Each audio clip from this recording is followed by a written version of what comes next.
Sweet. Aaron and Jeremy. Hello, Rob. Welcome. I hope you're well. Very strange.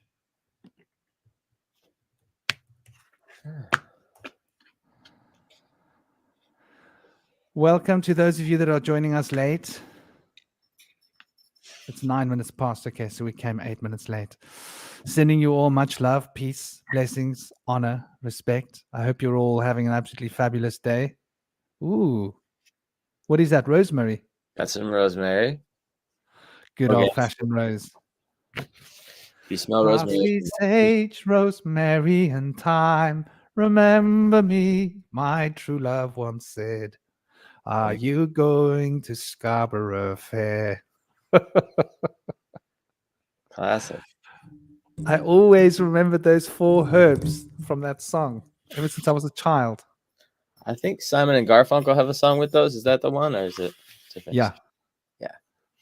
That is Simon and Garfunkel. That's right. Good one. You got to love those guys. Simon and Garfunkel and Crosby, Stills and Nash. So India and myself are kicking the ball off today. It's going to be a fascinating discussion. We're going to be talking about possession, coercion, and programming. And I was going to start possibly with programming, but I was going to leave it in Indy's court as well. Where would you like us to start, dear brother? Oh, and before we get started, let me introduce Indy. Indy is a shadow worker. He helps people to engage with the parts of themselves that have been repressed and lost in the avenues of the past in order to find a wholesome expression for their emotional and mental body, so that they can find integration and a sense of wholeness and fulfillment. And so this is what he does to help people. What am I getting here? Sorry. Oh, hello. One of my things. Oh, X. That's Telegram. So that's what dear Indy does. We've got a few people arriving in the next sort of short while soon. Everybody's running about doing.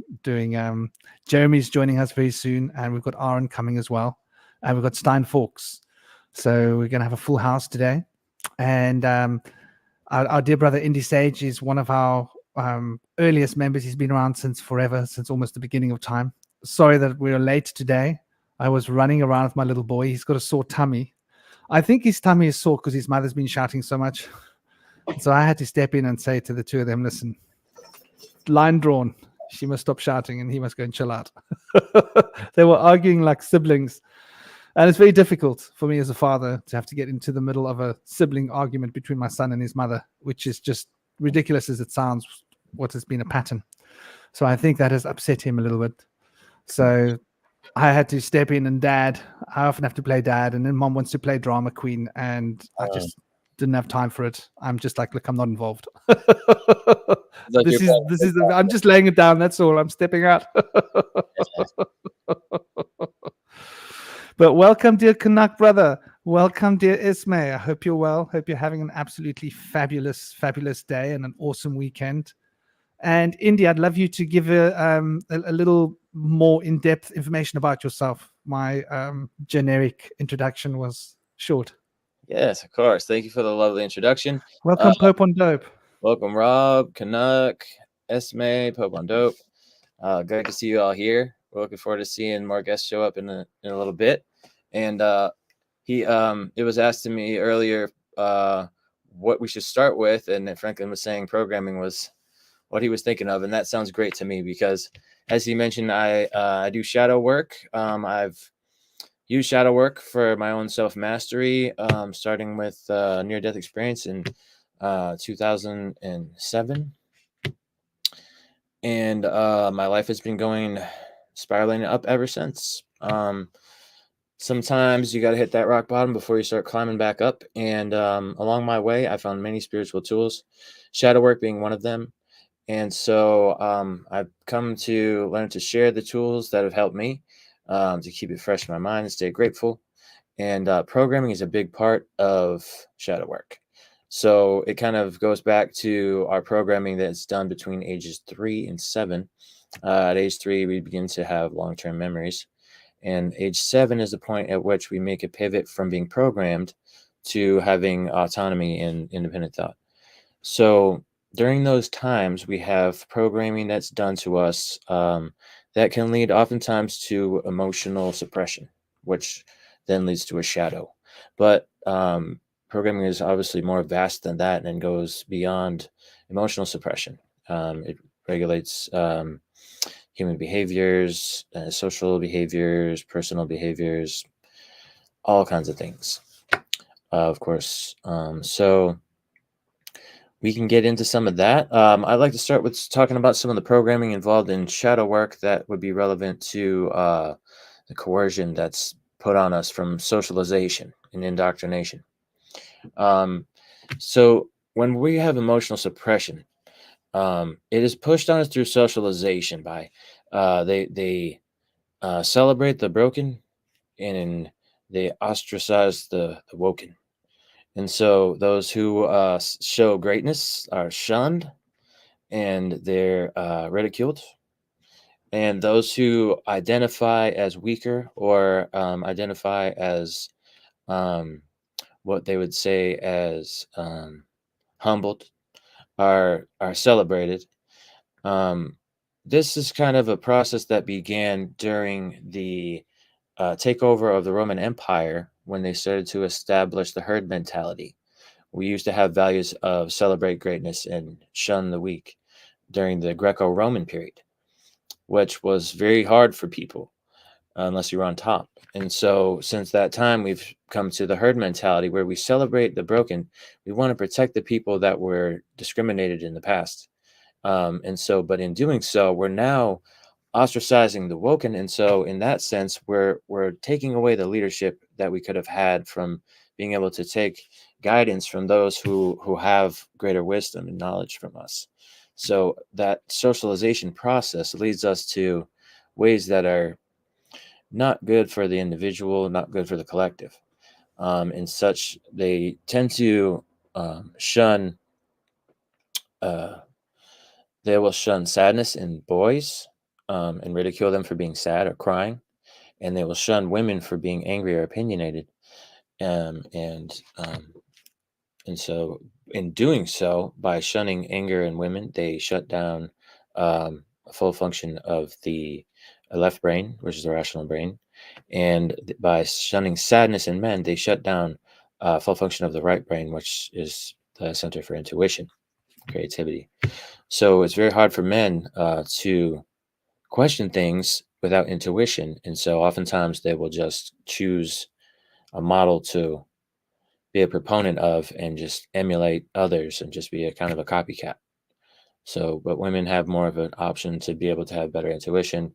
Now, this is, of course, for the general people that have been socialized properly and have been put into emotional suppression that the way that they wanted them to be. Now, other people, there's exceptions to these rules where other people are not socialized like others and will be able to take lead at being able to show people that there's a different way. So that's good that that's something that's there, and we need to acknowledge those exceptions as well.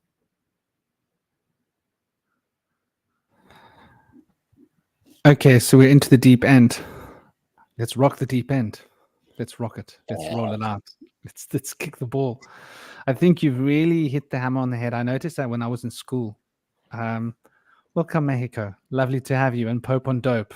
Lovely to have you both here, by the way. And Canuck. And the rest of you that are here with Esme sitting in the chat, enjoying. Hope you guys are doing well. Share your opinions, questions, whatever is on your mind. Don't be shy.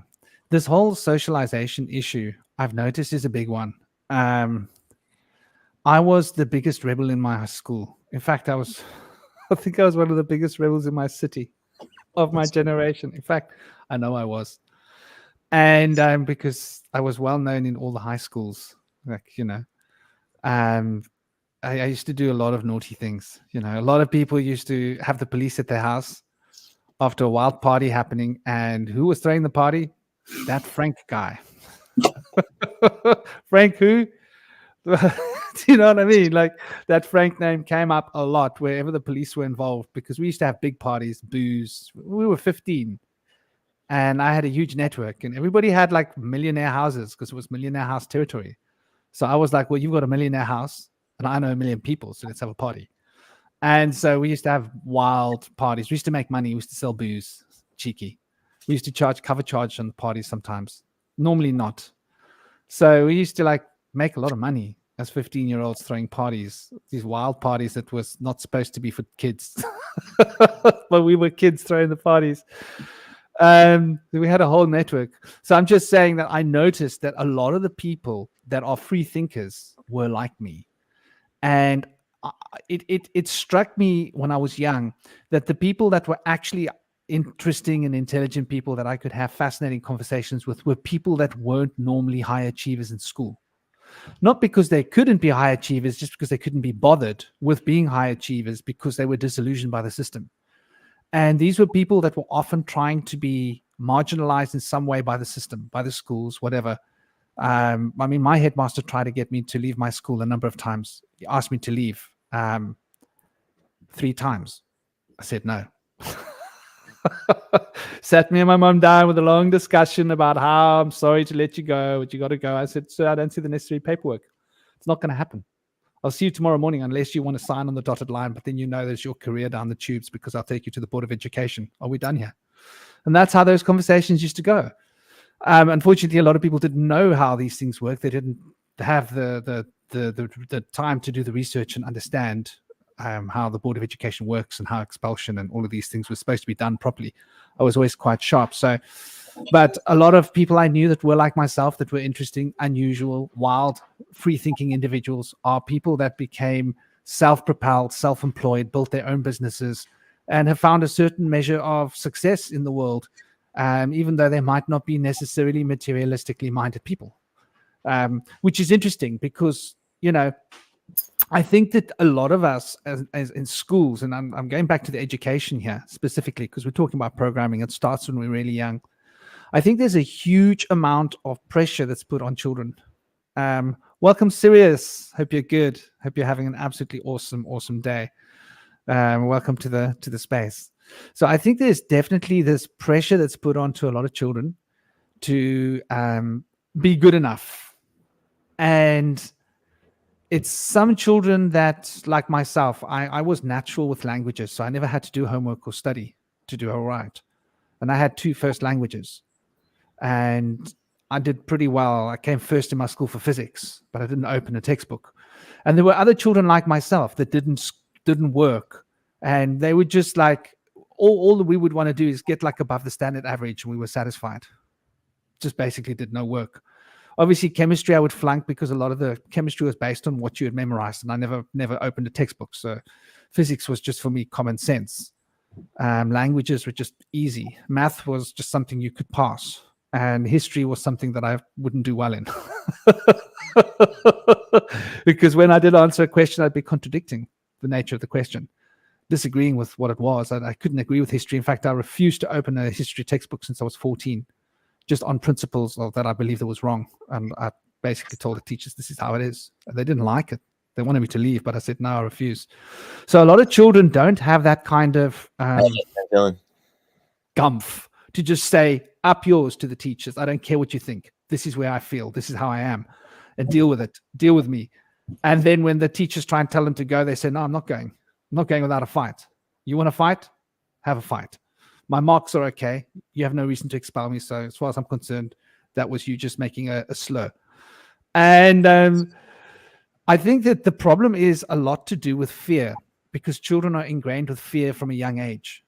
And a lot of fake history out there.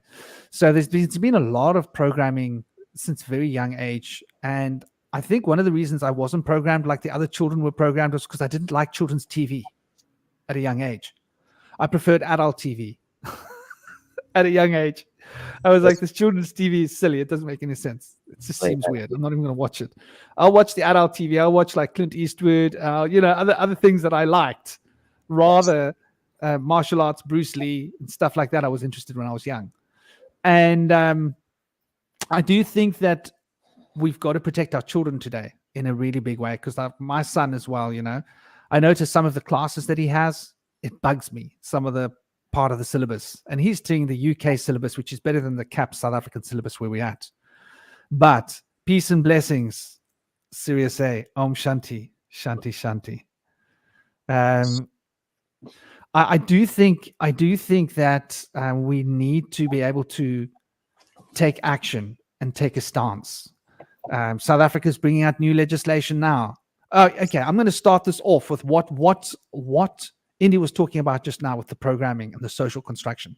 So I'm going to introduce something to you. There's a new law that's coming through here in South Africa, which is a new piece of legislation with regards to education system changing. And a lot of that has got to do with basically controlling or trying to limit or inhibit your ability to do homeschooling. They want to make it more difficult. You have to get a piece of permission from a certain office, and they can say no. And they can take their time. And you can end up having to register your child in the school while you're waiting, because you can be criminalized if you don't. And where in the past you had the prerogative and the right to school your child at home, it was your prerogative. You didn't have to actually register your homeschooling, not up until a certain age, when they have to start doing exams. And then you don't register for school, you register for exams, and they do the exams.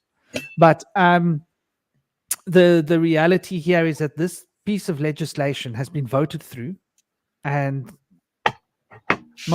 our president, Cyril, hasn't signed through on it yet. And he didn't sign it, but all the newspapers told everybody that it's been signed, and that it was being signed on such and such a date 2-3 months ago. So everybody has been rushing to go and get permission from the government. And I noticed, I did my research, and it came to my attention that he hadn't signed it.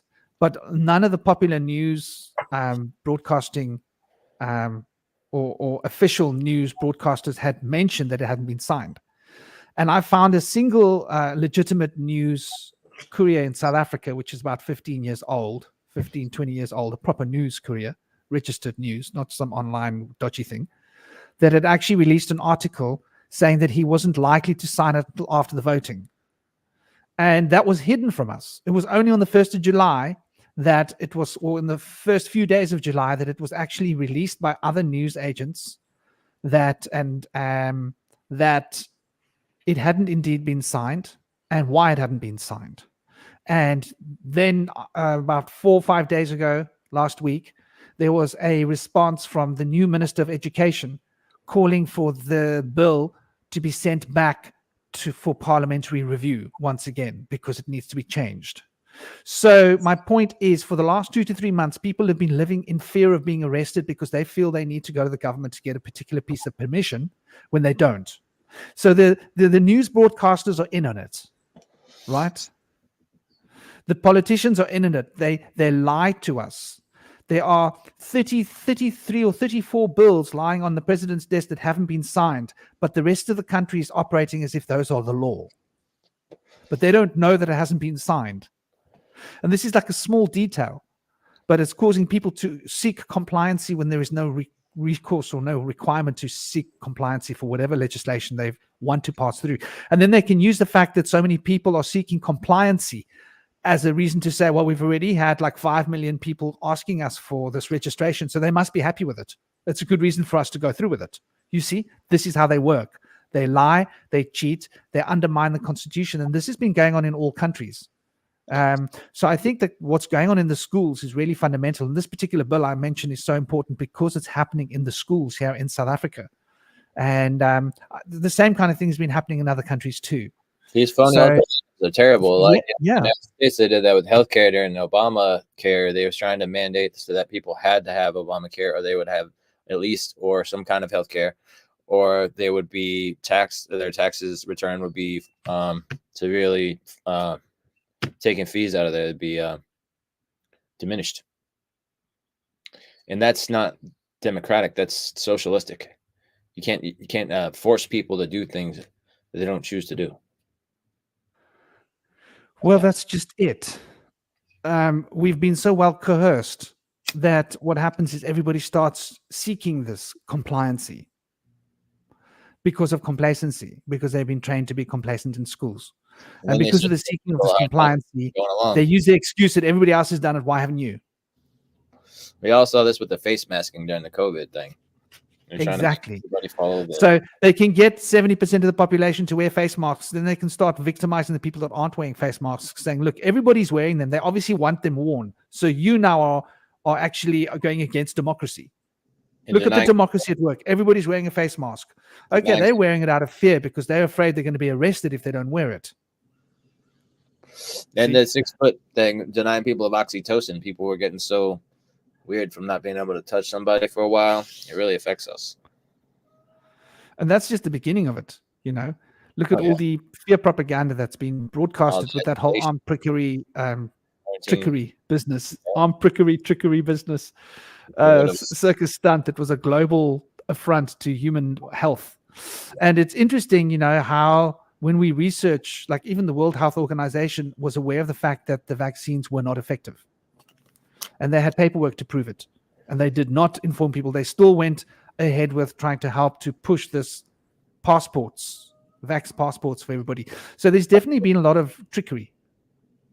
And I think, like, getting back to the whole idea of the programming, you know, the school situation of programming, what you're talking about is the social engineering.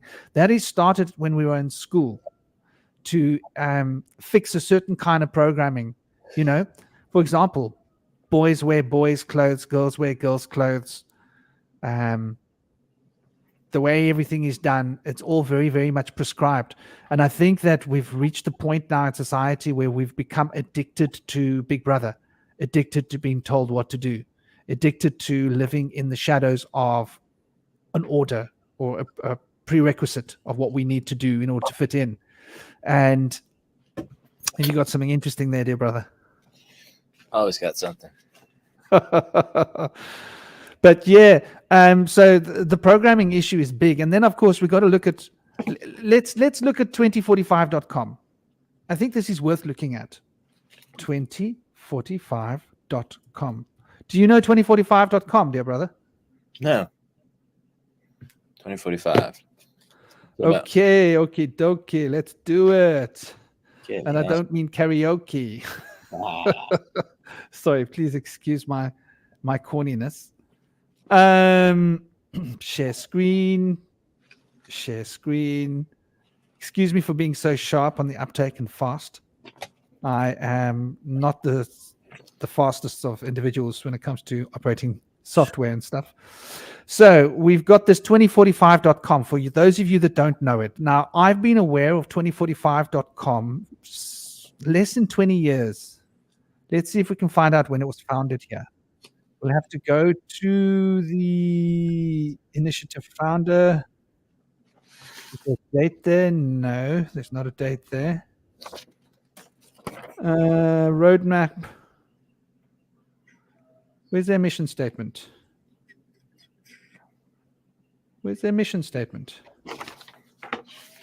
Have they taken their mission statement off the front? You used to be able to find it so easily. To give you an idea of exactly what they're about. Manifesto, there we go. So we're going to read this manifesto so that you guys can get an idea of what 2045.com is. Now, I'll give you a little bit of a preface, a background into it. I discovered 2045.com because it had become, I was aware of transhumanism for many years. When I was a child, I drowned, and after drowning, I had all these terrible visions of the future of human beings being roboticized. And this robotic effect on human beings, I could see was going to create all sorts of kind of wars in the future. And, oh, sorry, brother. Let me. What were you sharing at? Yeah, I got this. We can check this out after you're done showing the slides. The war on consciousness. Sweet, brother. It's a 12-pointed war on consciousness. Wow. Okay, we'll definitely run through the matter so we get an idea of what it is. And so anyway, I had been aware of the fact that there was going to be these wars in the future, and a lot of them had to do with people becoming like robotic. And these visions I had in 1978, before we had televisions anywhere around. I was 3 years. I hadn't been into any of my dad was a gospel singer. Background here. What I was subjected to was very much controlled. It was very Christianized. The Bible myself, by the time I was 6, I read the Bible 2.5 times when I was in school, and I was reading and writing from the Bible. So I'd read it from cover to cover, literally, with my dad. Let's look at the manifesto for this manifesto about 2045.com. And like I said, about 15 years ago, and maybe a bit more than 15 years ago, and maybe about 15, but less than 20, I think. And I had done some research into who was funding this, and I noticed there was huge financial investment from the Fortune 500 corporate structures. Billions of dollars had been invested, top scientists, and this was like 15, 20 years ago, and they've had a lot of money rolling through their hands. The Dalai Lama is the face of this. Many other celebrities and people in important positions have basically signed themselves over to this. The Dalai Lama is happy to have his consciousness moved into a body, which isn't his own, and his own body to pass away so that he can live forever in the physical form. This is basically what their mission is. So I'm going to read the manifesto. Mankind has turned into a consumer society, standing at the edge of total loss of the conceptual guidelines necessary for future evolution. Okay, so that's quite incredible. Basically, it's true, in a sense. The majority of people are almost exclusively absorbed in merely maintaining their own comfortable lives. Absolutely. Economic situation causes us to have to compete just to survive. Modern civilization, with its space stations, nuclear submarines, iPhones, and Segways, cannot save mankind from the limitations in the physical abilities of our bodies, nor from diseases and death. Should be or death, but regardless, I'm not yet to edit there. We are not satisfied with more achievements of scientific and technological progress. We're not satisfied with modern achievements of scientific and technological progress. Science working for the satisfaction of consumer needs will not be able to ensure the technological breakthrough towards a radically different way of life. We believe that the world needs a different ideological paradigm. So this is really what they want. They want to program us with a new ideological paradigm.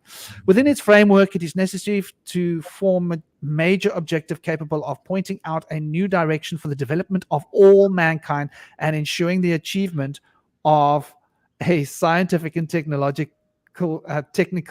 revolution. Indigo, go away. Go lie down. Sorry, my golden retriever is coming to put her head on my lap. She's so cute.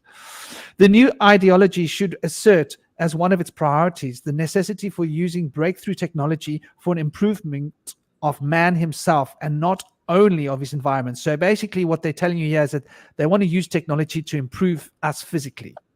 We believe that it is possible and necessary to eliminate aging and even death and to overcome the fundamental limits of the physical and mental capabilities currently set by the restrictions of the physical body. Scientists from various countries in the world are already developing technology that ensures the creation of an artificial human body prototype within the next decade. We believe the biggest technological project of our times will become the creation of such artificial human body and subsequent transfer of individual human consciousness to such a body. I want you to understand what we're talking about here. They are making new bodies so that they can move our consciousness into new bodies. The implementation of this technology project will inevitably result in an explosive development of innovations and global changes in our civilization and will improve human life. We believe that before 2045, an artificial body will be created that will not only surpass existing body in terms of functionality, but will achieve perfection of the form and be no less attractive than the human body. So I've been following this, like I say, for like more than 15 years. And first they were going to develop robot bodies. And from the robot bodies, they were going to develop a cyborg body, which was half organic, half robotic.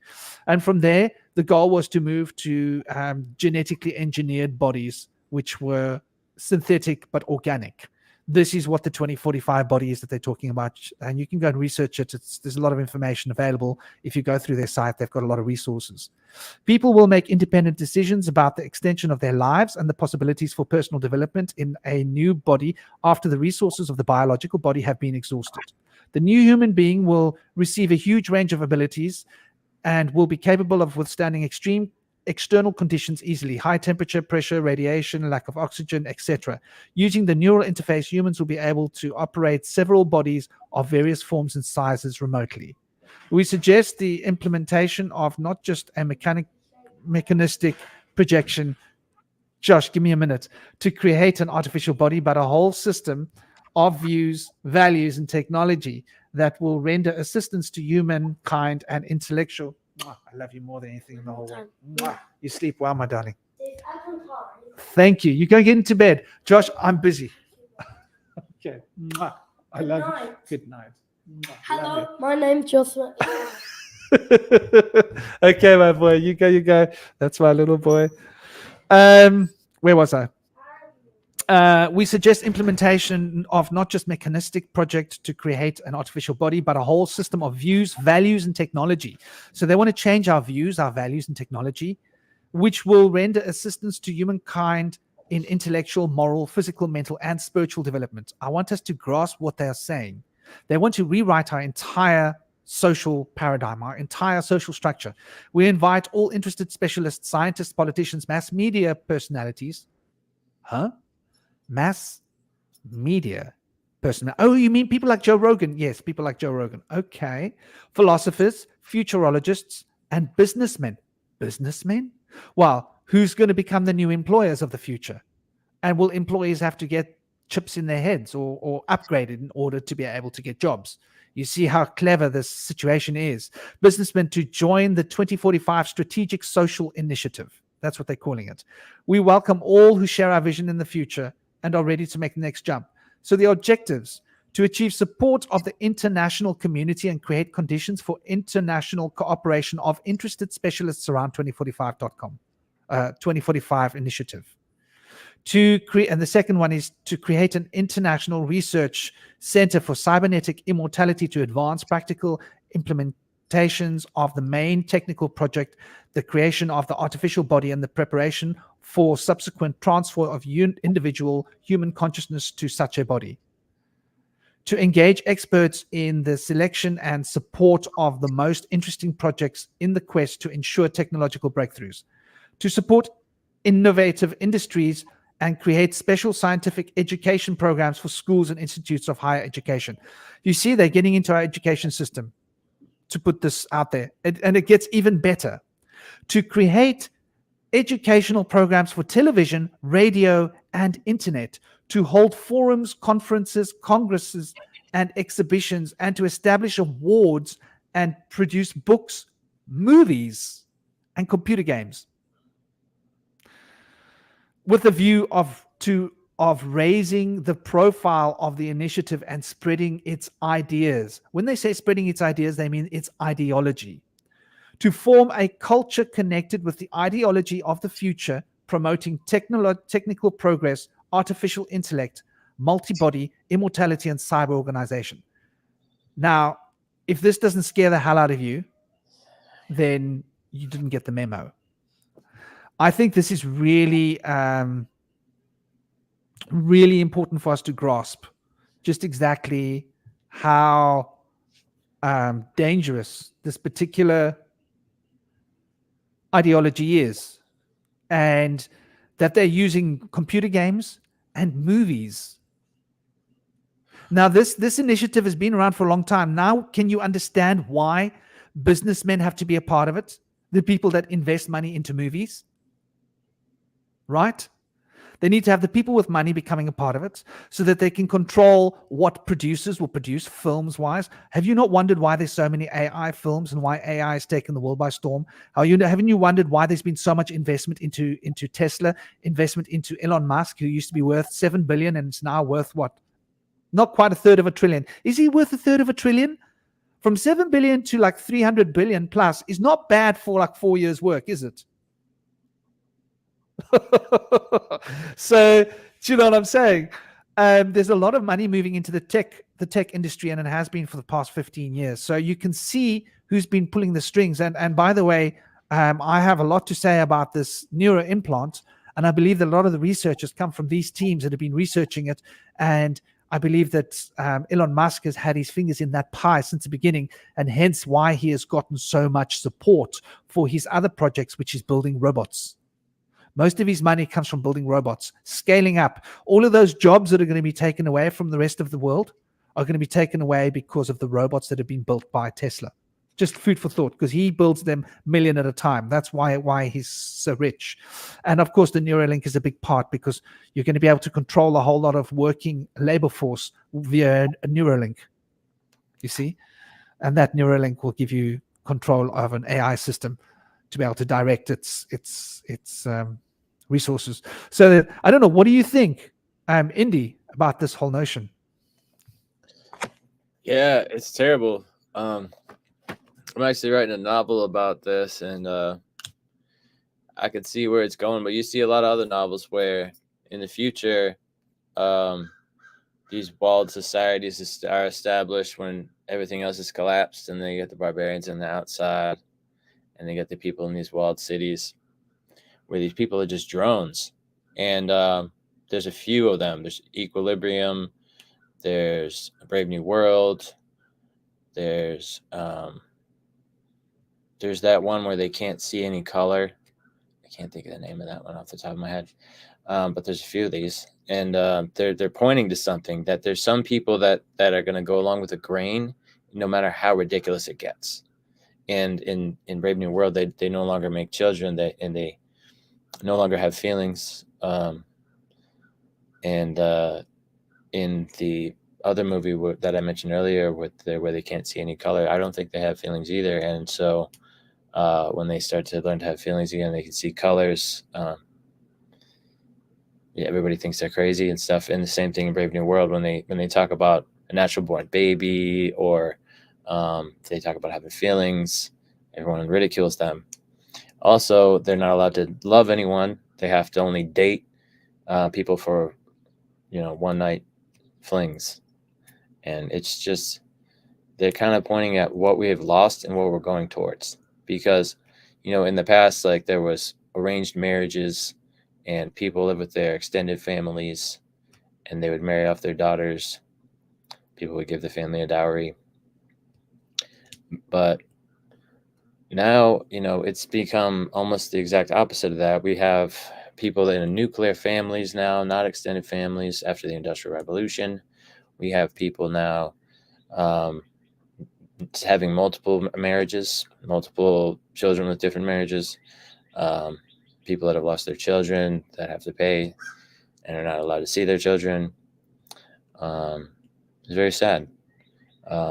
They've allowed abortion, and then child abuse has gone up by 10 times. When abortion was legalized the next year, it went from 10,000 cases a year in the United States to 100,000 cases a year in the United States, and it stayed at 10 times the amount as the population has grown, proportionally. So it's been sad to see how things have shifted as human rights have been lost, and we've shifted away from devotion and having two parents in a family to a whole mismatch of who knows what's going on. But we have some people that have been in a family that their parents have stayed together. Those people statistically are more likely to find someone and stay together for life. But there's always exceptions. And it's hard for in our society to find other people that are also in the same boat. It's becoming more difficult. So, yeah, brother. Totally on point. And for those of you that are interested in the movie, The Creator, it's on Disney Plus. The Creator. They want us to identify with these AI as being the future and humans as being evil and bad. And in this film, the humans are giving their lives so that the AI can survive. Because the humans are the bad ones. Yeah, the humans are evil, trying to wage us war against the AI. Yeah. There's been some classic tales on that, like Terminator, and what was the one with Will Smith? Is that called AI? No, I think that was a wasn't that Alien or something? iRobot. I can't remember what it was. iRobot. Yeah, iRobot. Oh, that one, yeah. But here's the thing: now the AI, the humans are now the bad guys. Yeah. And in the past, the robots were the bad guys. Right. Now the humans are the bad guys. So they're very clever. They got us into like, okay, the robots are the bad guys. And now they're slowly shifting our perspective to like, look at us evil humans. We just want to kill everything. We even want to kill the poor AIs. And these AIs, all they want to do is live in peace. They want to look after humans, and they want like to make our world better for us. The lady that wrote Terminator also wrote The Matrix. It was stolen from her by a man. But it's a sequence of stories of the sequence of time over centuries in the future. And so she showed how it kind of starts off with the enemies. The robots are enemies in the beginning. But over time, the robots become overpowering to us, and then they end up just shackling us up because we can't even trust ourselves. We're just too dangerous and self-destructive. It's always the narrative. We have to protect the world from the humans. And now they're turning us into robots.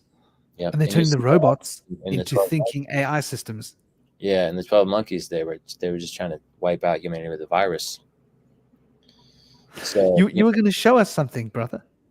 Yeah, and they also show in Children of Men that the future population becomes sterile and infertile.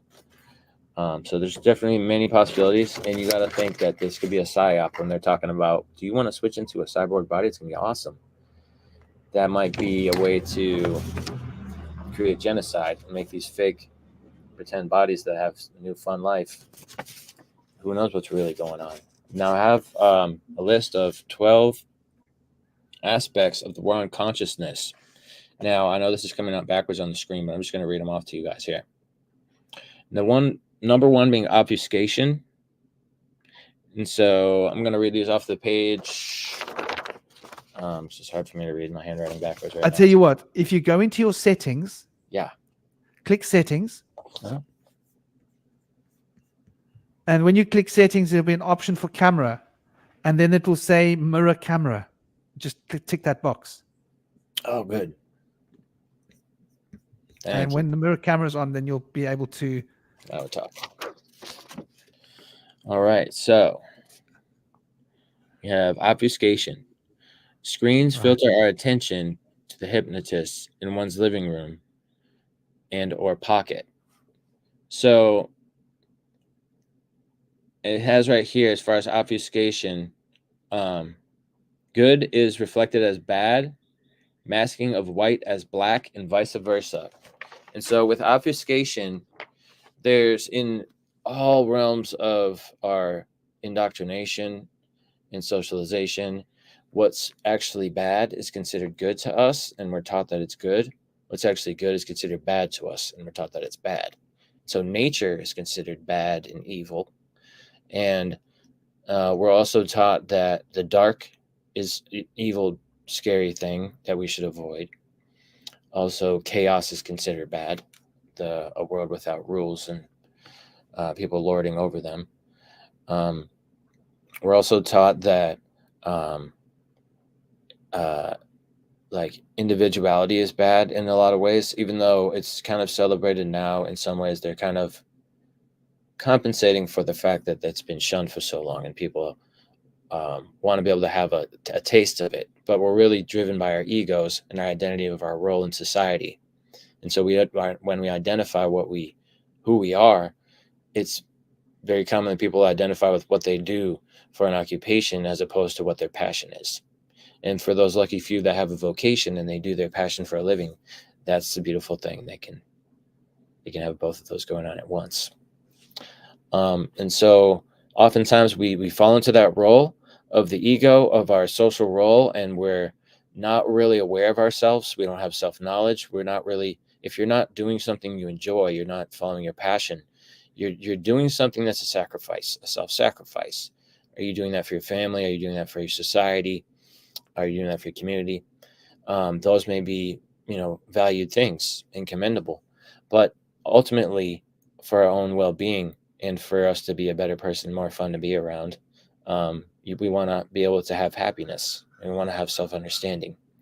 So for a lot of people, they'll go through this drone life up until the midlife crisis, and then have this realization: I didn't do what I wanted to do in life. I really wanted to be a rock star, and I ended up becoming the slave. And what did I end up getting out of it? And that's a point in your life where you can make that shift. Your soul's crying out to you. You have more to offer the world. You have, your passions are being lost, but they're here.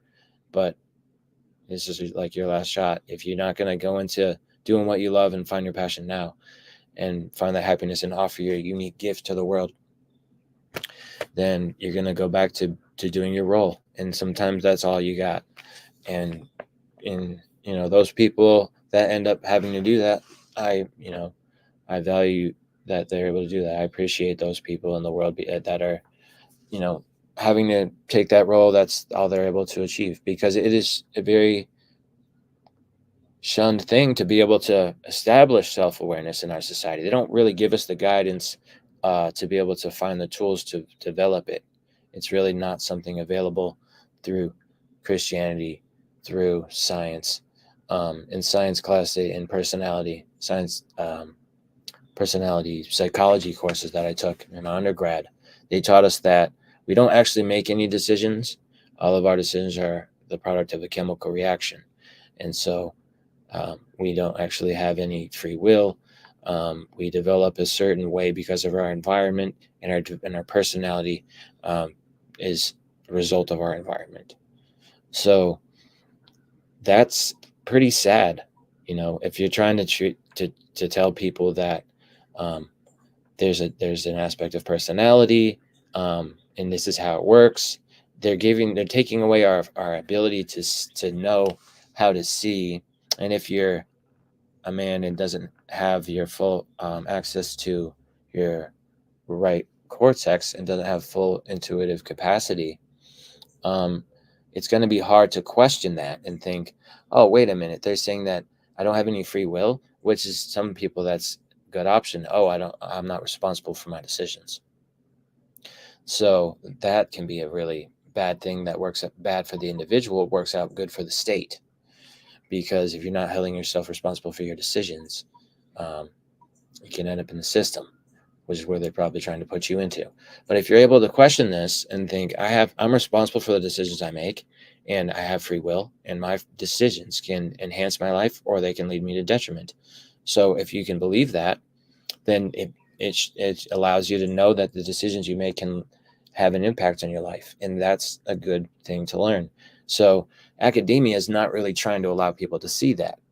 But luckily, some individuals who go through that are able to question these things because they hear these things that are ridiculous, and they think to themselves, oh, wow, thankfully I have intuition. This is absurd. I need to do a write-up on this and write an article. So that's what I've been doing for decades. And it's been fortunate that I've been able to go through indoctrination through the church and through grade school and through college and universities, and being able to see what they're trying to push. Luckily, I had some teachers actually turn me on to the fact that in media, it's a major process of obfuscation. They're masking things for what they're not. They're trying to lead people into these traps. And so we see things, for example, like vegetables are bad. We see these commercials where, oh, the kids don't want to eat their vegetables. They're subtly cueing people to think vegetables don't taste good. We don't really want to eat them. You have to force them to eat them. So if you don't want to try to help your kid learn how to appreciate vegetables, you need to develop a taste for anything, whatever it is. You know what I mean? But they do these subtle cues, and it pushes us away from health, pushes us away from well-being. And it can go to a lot of stuff. Now, on number 2, worldview poisoning, the ingestion of egoism, cutthroat competitiveness, and materialism. And so when they push us into materialism and egoism, people start to value their belongings and their status. And so they start to lose value for other things, like things money can't buy, like kindness, the ability to be compassionate, the joy that it gives to be able to help people and provide opportunities for people. The values of those things are becoming lost when people get kind of pushed into materialism and egoism. So that's a very difficult thing. Now, we also have primal fears and exploited. And I mentioned this earlier. Take advantage of the fear response and the lack of heart rate disorder. I don't know what that was about. Abandonment. And then we see also variability to tap into fight or flight response. So what they're referring to there is when they're trying to induce an adrenaline response from us, certain things are told to us that they will induce death and should cause fear. And so these are taught to us in childhood, and sometimes even earlier as a baby. We're taught by our mother, by whatever we look to the mother for her reaction if we feel like we might be in danger or we've injured ourselves. And if she seems excited, like she's worried, oh no, then we develop a hypersensitivity to whatever that behavior was or that stimuli in the environment was. So that can happen easily. And so they're pushing us away from being able to engage with the wilderness. They're telling us, like, you're like a wild animal. Like, wild animals are out of control. Like, they're all going to attack you. But everybody knows that, unless a wild animal has rabies, the animals are more scared of us than we are of them, typically. Unless you're talking about like a grizzly bear with her cubs or something. There's exceptions like that. But we all know that typically animals are pretty easy to get along with. And humans can be in situations too where we have rabies or mad cow disease as well. So it's not that that's exclusive to animals. And I feel like animals have a lot more thrival going on in their world. They're in full balance and harmony in their environment. And they have a lot of wisdom that they can teach us. We can learn different aspects from each one.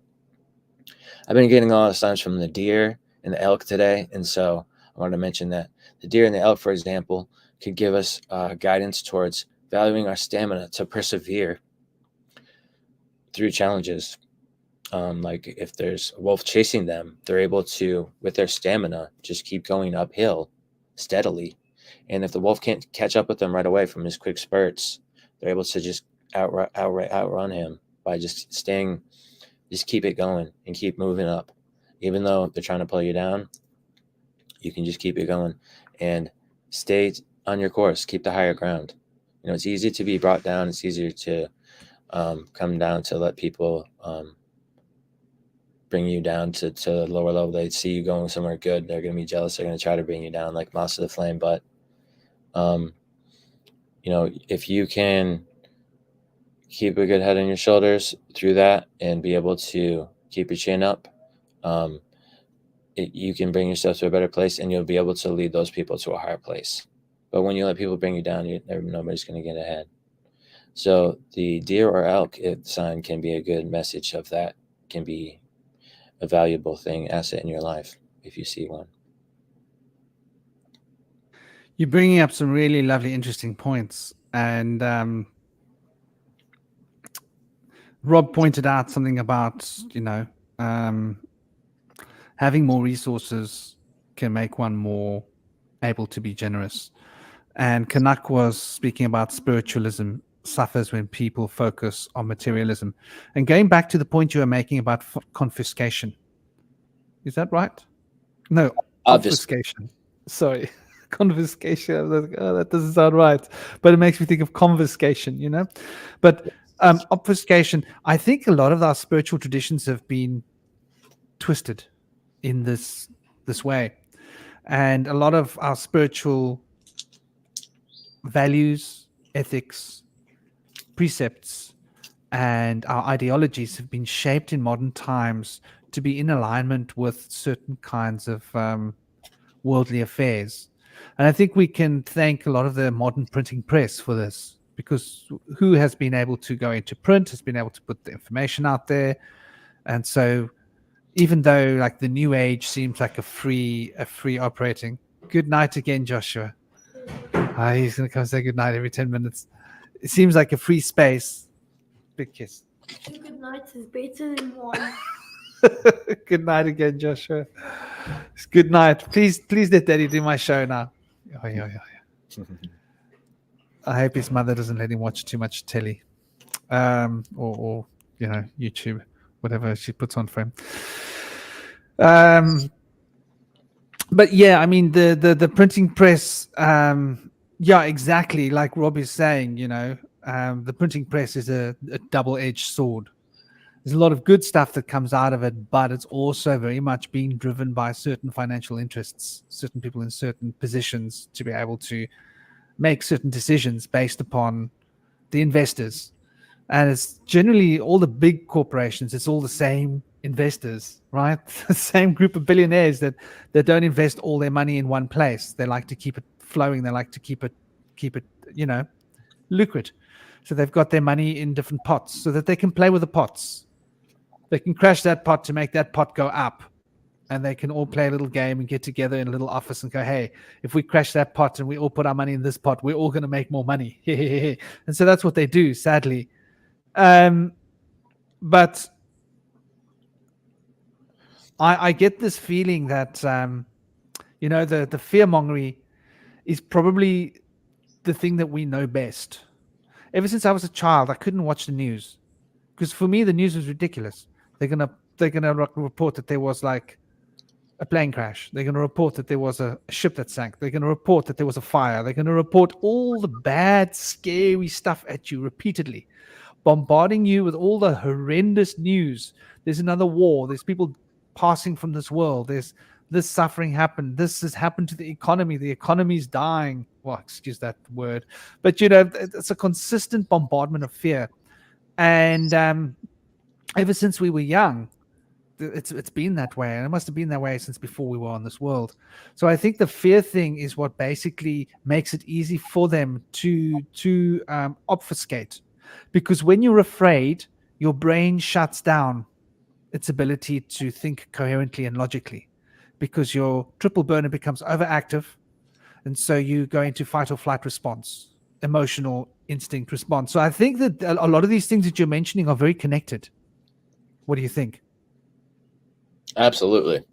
Yeah, it's a whole host of things that has a whole host of effects. Chain carefully wedged into each other, Oh, yeah. Very carefully, and they've been doing this over a very long period of time. They've just been enhancing it subtly through each generation. And another thing as well, getting onto this topic that you've pulled us into here, which is, I think, quite good, because we're getting into where the programming meets the coercion, in a sense. Yeah. The fear is the coercion. The programming is put into us when we're children, and we are programmed based on coercion. If you don't accept the programming, you'll be coerced. And once you allow yourself to be coerced, you're back in the programming again. So it's programming, coercion, programming, coercion, programming, coercion. It's like tempering a blade. Hot, cold, hot, cold, hot, cold, hot, cold, till you can shape that blade the way you want and make it what you want it to be. How hard you want it to be, how brittle, whatever you're looking for out of that particular metal, you can get it by messing with it in such a fashion, I'm sure. So there's a lot of inner alchemy being done on the group in a big way. And I think that the worst thing is that we take it on ourselves, because then we start becoming each other's regulators. Like an example, during the time one of my neighbors was shopped by another neighbor walking his dog in an empty street where I live by the beach. Can you believe it? They'd known each other for 25 years, 30 years. And she shopped him to the cops for walking his dog. What is shocked? And there was nobody on the road. What do you mean by shocked? Shopped. It's a British saying. If you shop someone to the cops, it's like you know, like call the police and say, "There's someone walking their dog in my road." So he went to go and spend time in jail. Dang. He got arrested by the cops and he went to jail. His wife was freaking out in my group, because I manage the local group here in Seaforth Simonstown, which is our local Seaforth Simonstown social group. And people were freaking out.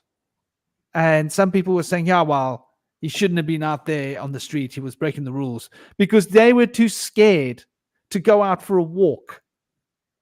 And they couldn't bear the thought that somebody else had the guts to do it. Well, why should he get to be out there walking his dog when I'm here in my home? I'm going to call the cops. People become very funny. If it's not out of fear, it could be out of spite, but it appeals to any of the weak emotional natures in the human being for whatever reason. That they could be afraid. You know, oh no, he's going to spread that disease. Oh, we're all in danger. Quickly call them. It could be that, or it could be spite, or it could be, you know, somebody just believing that I believe, like I've got a flag in my bedroom. You know, you got to do what they say, man. We've all got to pull together. We've all got to pull the rules. If it's not one way, it's another. And this terrible coercion that we're living in is a society of total coercion, to the point where now we're not even allowed to say the word DIE. If we say the word DIA, AI systems is going to make it that our video won't be able to be seen. So now you and I have got to act within this coercion. We've got to watch our words. We've got to speak about leaving flesh puppets by the side of the road, or, you know, you've got to be more creative in how we speak about it, instead of just being able to call a spade, because these AI systems are controlling our lives. And I think this robotic human nature, we're becoming robots because we're being controlled by robots. In the past, it was humans being controlled by humans, but now literally it's humans being controlled by robots. There's an AI system looking at our video, and it doesn't think. It just sees the word and it flags your video. It's amazing. And that's just like a small... At like coming up with new ways to put people into these boxes in their minds, where people have been coming away from religion, so they have new challenges. So they're coming up with ways to say that instead of reincarnation, which religion has been trying to obfuscate, because people who believe in reincarnation would be probably a little bit more prone to martyrdom, to work on something in society that needs to be addressed, and be willing to make more sacrifices. Now, if you know that you're only going to have one life to live, and that your decisions are going to be judged harshly, and it could have really bad consequences, you're going to be very careful and walk tippy-toe through life like you're walking on ice, on eggshells. So that's a very different behavioral response to those belief systems. Now, they could allow us to come back into believing in reincarnation when they're talking about how we don't die, right? But not that. They're saying that the body is useless. This is a terrible low place. You're going to ascend to a higher place that's better than this. They've been trying to push this for a long time. They've been trying to tell us this in religion, but then since religion has been falling away, they've been trying to push this in the New Age movement by telling people that they're going to develop as a light body and move into 5D. There's various stages of this. So, you know, then you got your galactic council, where people are going to rise up and go to their home planet because they're alien having a human experience. So there's a lot of different stages of where they're taking these angels and demons and they're turning them to the space angels and these space demons, these good and bad aliens.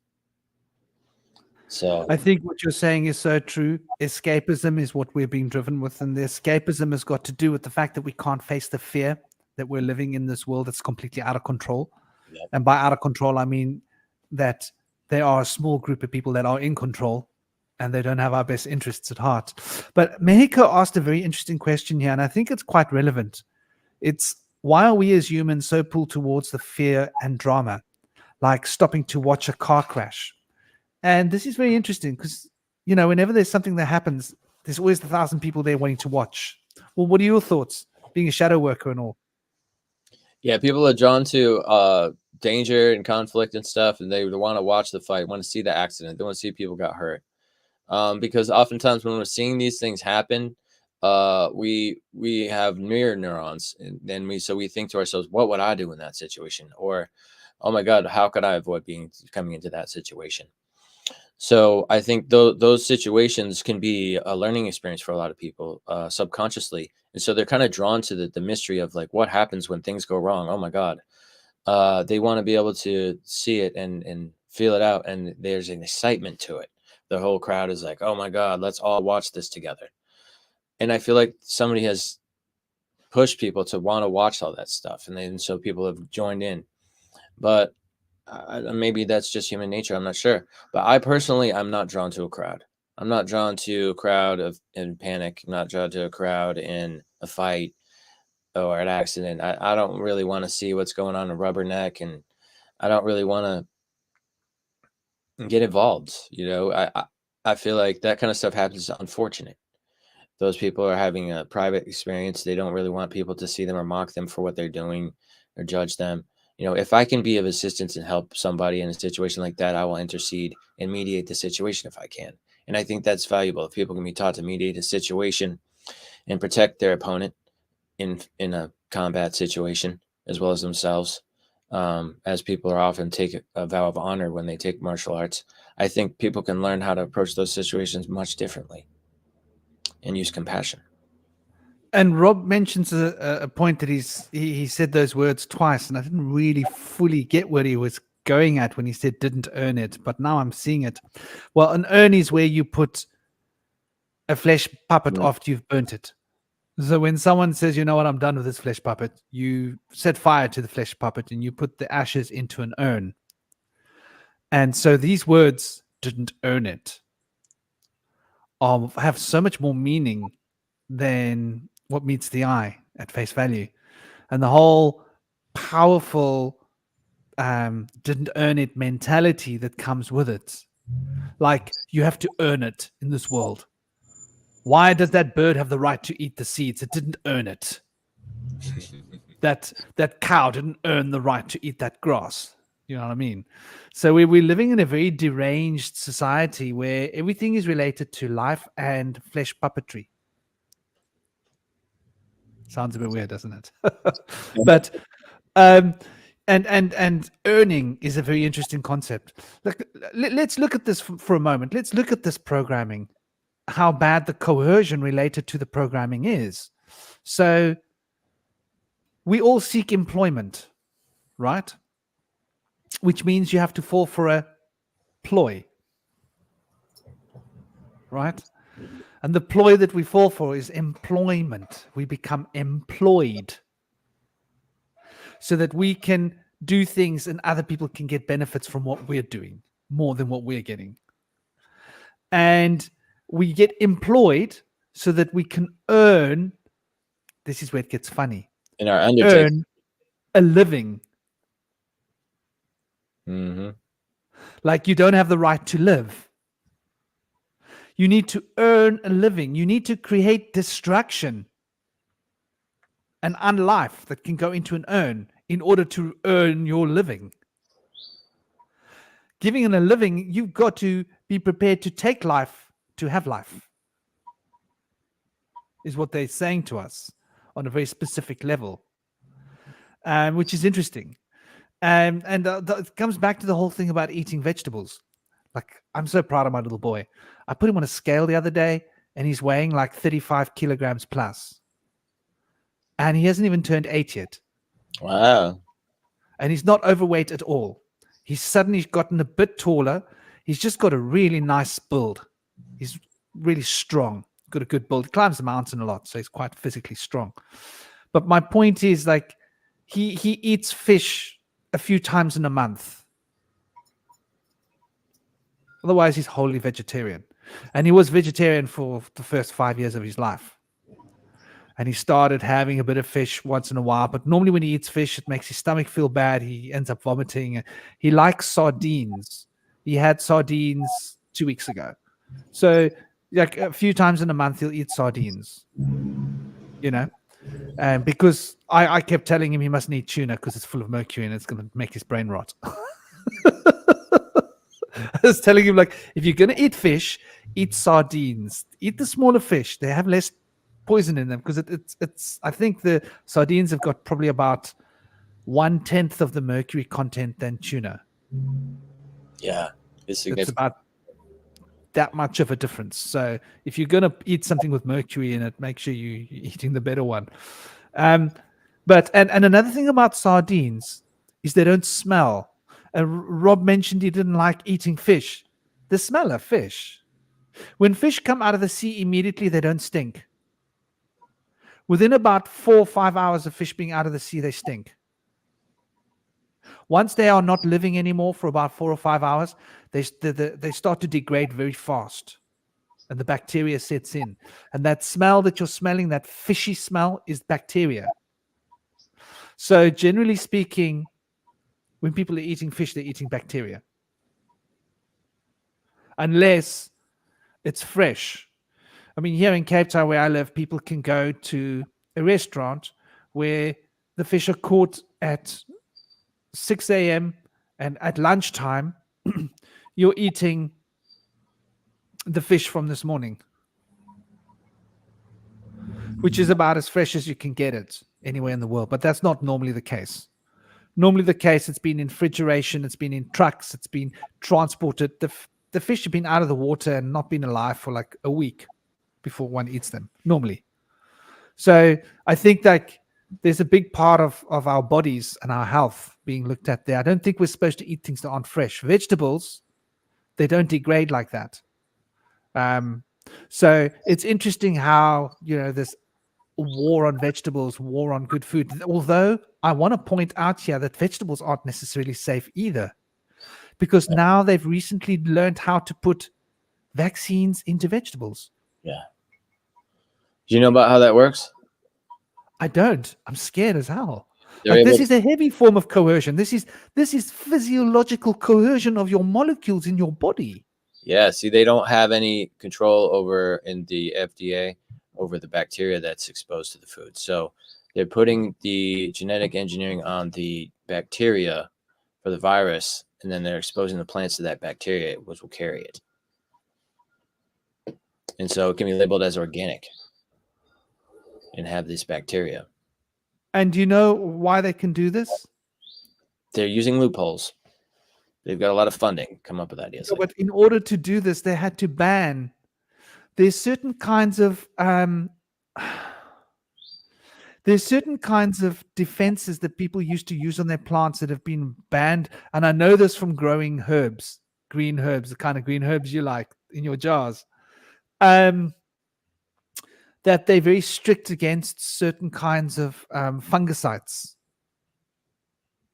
So the FDA have been against fungicides for a long time. You know why? Because the fungicides will basically break those things to pieces. You with me? Yeah.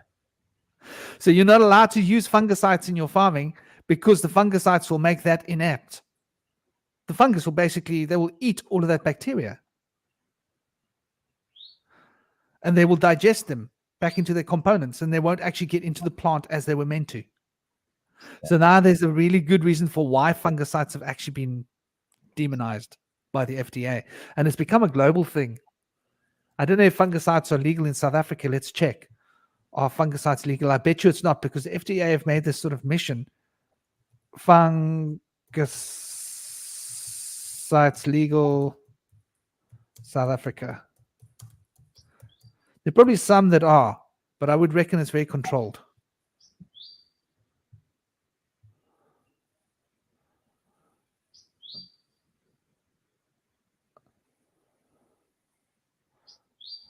So mancozeb, for example, can still be used as an active agent in fungicides in South Africa. It has been banned in wine producing countries. So if you use that to produce your wine, you can't sell your wine anywhere in the world. Just as an example. These include dioxins, furans, and polychlorinated biophenols, PCBs, DDT, chlorine.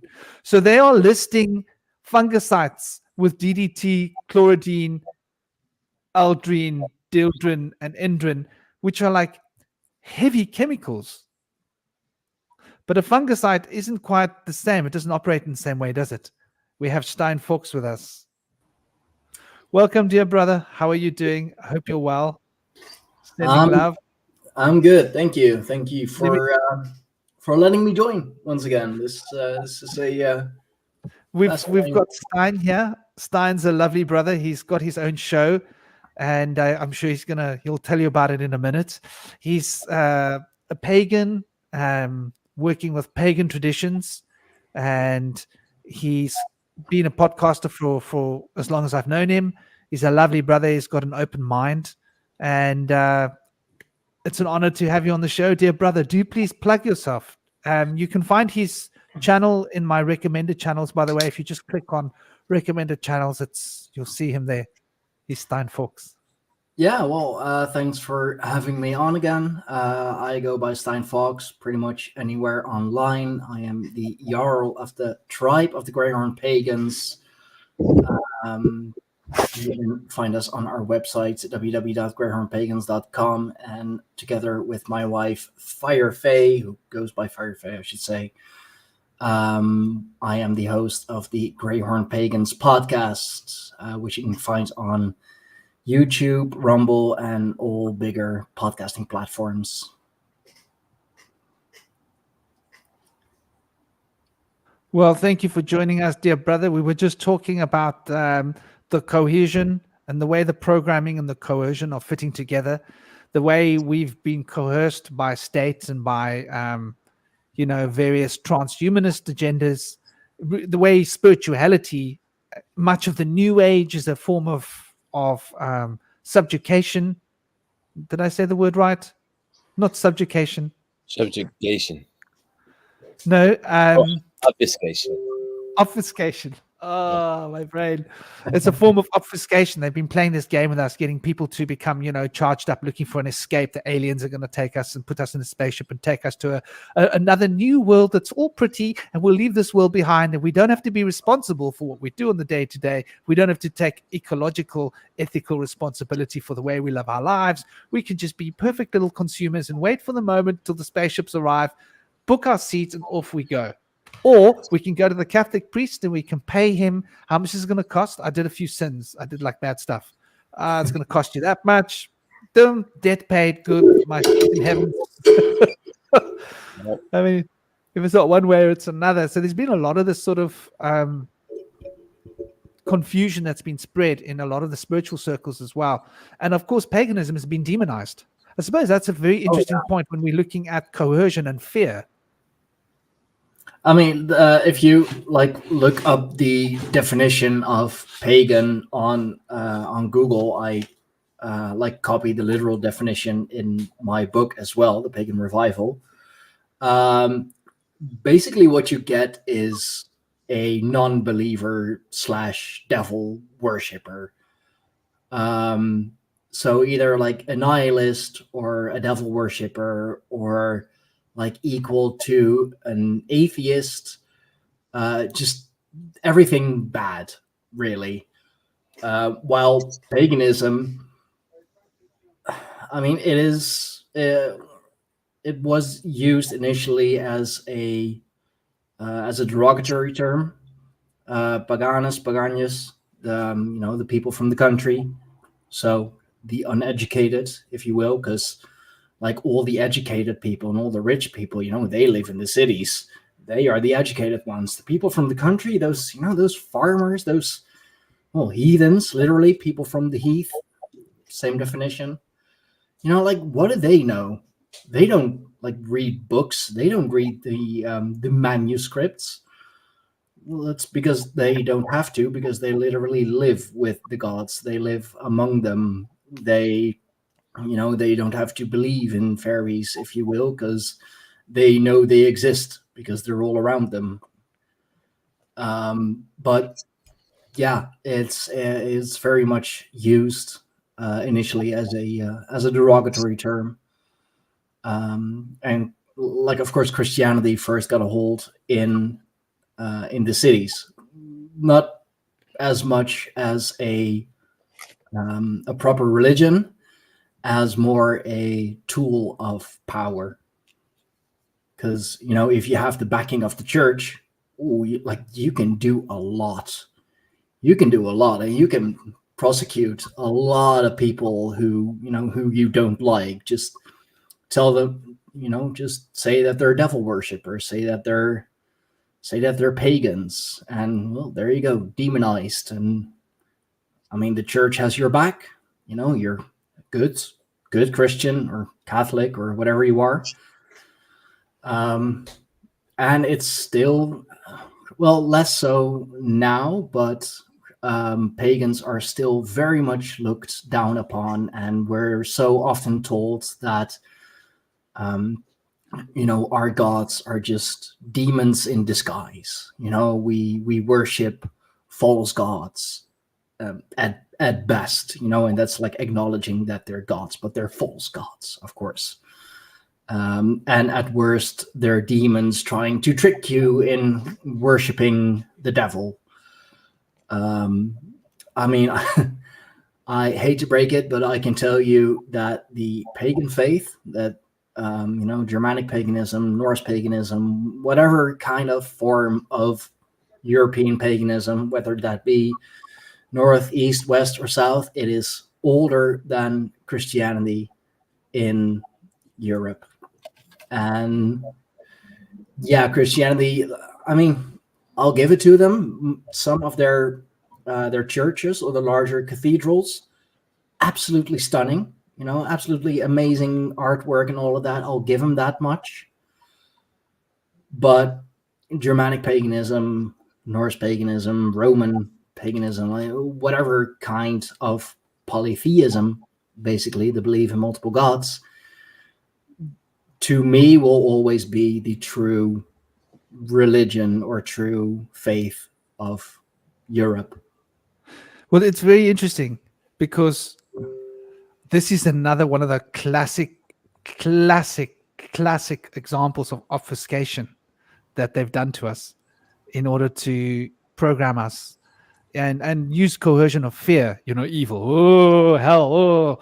But when we look at the tradition of Christianity, so there is the Father, there is the Holy Spirit, and there is Christ. So there's the Trinity to begin with. Okay, so we're talking about the triple goddess here. Yeah. Okay, let's not go there, but it's the same idea, really, when you look at it. And then you've got archangels that rule over choirs of angels. Mm-hmm. And the choirs of angels rule over elemental beings. I mean, come on, just look at this, what we've got here. We've got an entire pantheon. They've just changed the name. Oh, but that's not a deity. It's an archangel, but you can pray to them. Oh, sure. And, they'll help you. You can pray to the archangel. Yeah, no, that's fine. Pray to Gabriel or Michael. It's all good. So who do you pray to? Well, you pray to God, but you can pray to an angel. Yeah. On behalf, like, what is the difference? So basically, Christianity is the number one pagan religion in the world. Only they've tried to deny the fact that they're pagan. I mean, it's built on paganism. Like even the concept of hell, that's a pagan concept.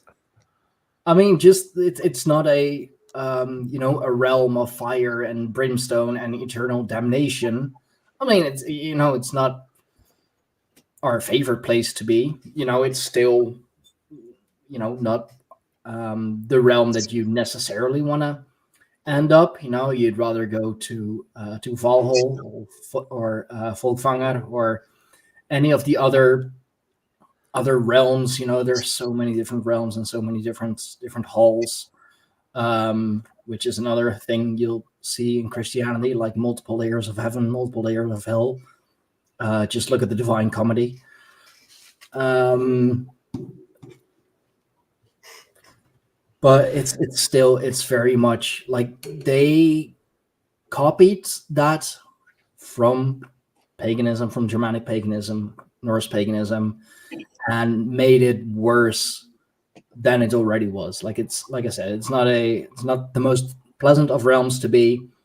But you don't necessarily go there as punishment. It's just if you die a normal, average death, hell or Helheim is where you end up. It's not necessarily punishment. Helheim. Reward either. Yeah, Helheim. Is it like Niflheim and Helheim the same? Or No, absolutely not. No, Niflheim is that's. I mean, I'd say for the idea of hell, they definitely combined hell and Niflheim, or they just took Niflheim, because Niflheim is where the the murderers and the oath breakers and all end up, for their bones to be eternally gnawed on by the dragon laying at the roots of Yggdrasil. So we do have a realm where you are being punished, but that's for the the worst of the worst. Like I said, the murderers, the oath breakers, because we take that pretty seriously. yeah, but those Which is interesting because they don't take it very seriously in a lot of religions. Please, sorry, you were saying, those inconsistencies when we see that things are being obfuscated, and there's an inconsistency in how it's being obfuscated, like this situation where the underworld, which was a divine place where we would go to be reincarnated by the gods, which was their sanctuary, is now being obfuscated as a bad place. But can they make up on their mind what kind of a bad place it is? No, it's context specific. Do you live in a cold place? Oh, hell's a bad place. You don't want to go there. It's really cold. You don't want to go there. If you live in a warm place, oh, it's burning hot. You don't want to go there. And so it's just they're not really coming up with a consistent storyline of what's the lie. So they've kind of bifurcated it and by accident. And so when these cultures meet each other, like, wait, that's not right. Our culture says this, and so the Hebrew culture went around and usurped all of the different pagan traditions, and they made different ways to be able to do things that are very similar to what the people were doing. So they weren't having a overarching god. They would pray to demigods, and so you have this pantheon of angels, and then there's 72 fallen angels.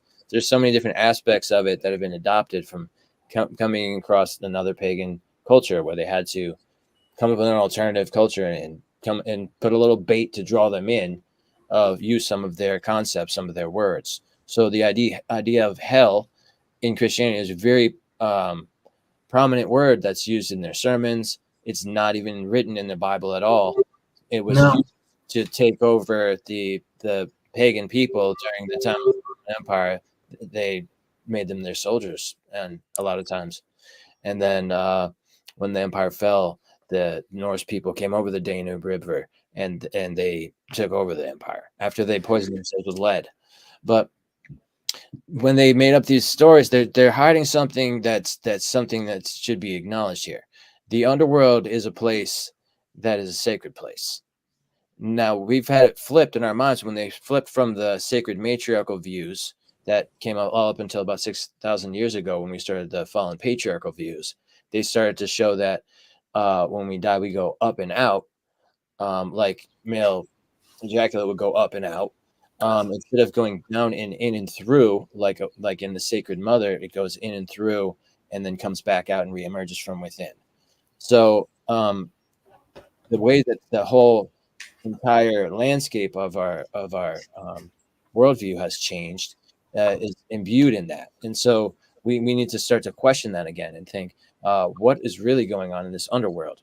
And are they using fear tactic ultimatums to try to push us away from doing whatever we're trying to do in our real true endeavors of our passions, and stay in fear from this idea of hell, of eternal damnation, which is not biblical. But in the Mormon Bible, they have adopted the word hell into that, which came later. That's And interesting. then you've got Valhalla as well, which is almost like heaven. Valhalla. That's where the warrior elite goes. So let's call our bad place their good place. That's like some evil mentality going on there, man. Yeah, definitely. And like you said, they can't even make up their minds on the concept of hell. Like I just mentioned, the Divine Comedy, the innermost circle of hell is frozen over in his book because of Satan, flapping his wings, and it's so freaking cold there. But then at the same time, in the let's call them classical Christian traditions, it's a lake of fire and brimstone, which is, I imagine, scorching hot. Like it's like the inside of a volcano, pretty much. And also, where do you find a lot of volcanoes? Especially in Europe, in Iceland, which has played a major role with the spread of Christianity and also with paganism. And in Mediterranean. For sure. Where the Christian Church got a foothold at first.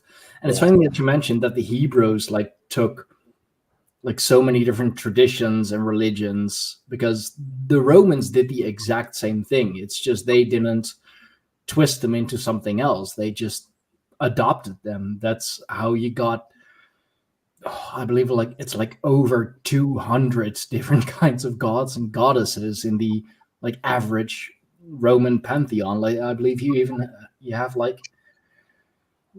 20 different gods for the home and then the house already. and like different kind of customs. Like you don't step with your left foot in because that's bad luck. Like always your right foot, and you don't step on the threshold. You step over a threshold. Otherwise, you'll anger one of several freaking gods that is either in the home or close to the home or around the home. I mean, yeah, sure, like they did it as like to conquer people as well. The Romans were very successful at that. So like why not? Hey, I like that god. He sounds like a cool fella. He's our god now too, because they Give him a seat at the table. yeah, I mean, like he seems to give you guys a lot of power, so Pull up I a guess chair. One more, yeah. It's a big table. Yeah, no, it's just sensible, like why not adopt another war god? We could always use one. Like we're always ravaging through The Europe. more warrior gods, the better. Yeah, exactly. But it's interesting because if we look at and I have an almost slightly different perspective on that. I believe that the Rome was initiated by this, but when you look at ancient Greece pulls all of their knowledge from ancient Chemia, right? And the Paleo-Hebrew also comes from ancient Chemia. And if you look back at Chaldea, then the formation of the Chaldean language, it's very close to Paleo-Hebrew. So the Paleo-Hebrew, the original, what became Hebrew, was actually from Chaldea. So it's really quite an old set of ideas that was bound by one particular, the Shemite tribe, right? That took this information with them. And so they had their own sort of version of it. So I think that all of our religions are what they were in ancient times, but they've evolved. In the same way that if you look at what English has become today, it's different to what it was 500 years ago. Or maybe not, it wasn't even around, but 200 years ago. English has changed a lot in 200 years. And so Dutch has changed in 200 years, and French has changed in 200 years. So the religion from each group has changed over the hundreds of years. And I think that they all started at one point.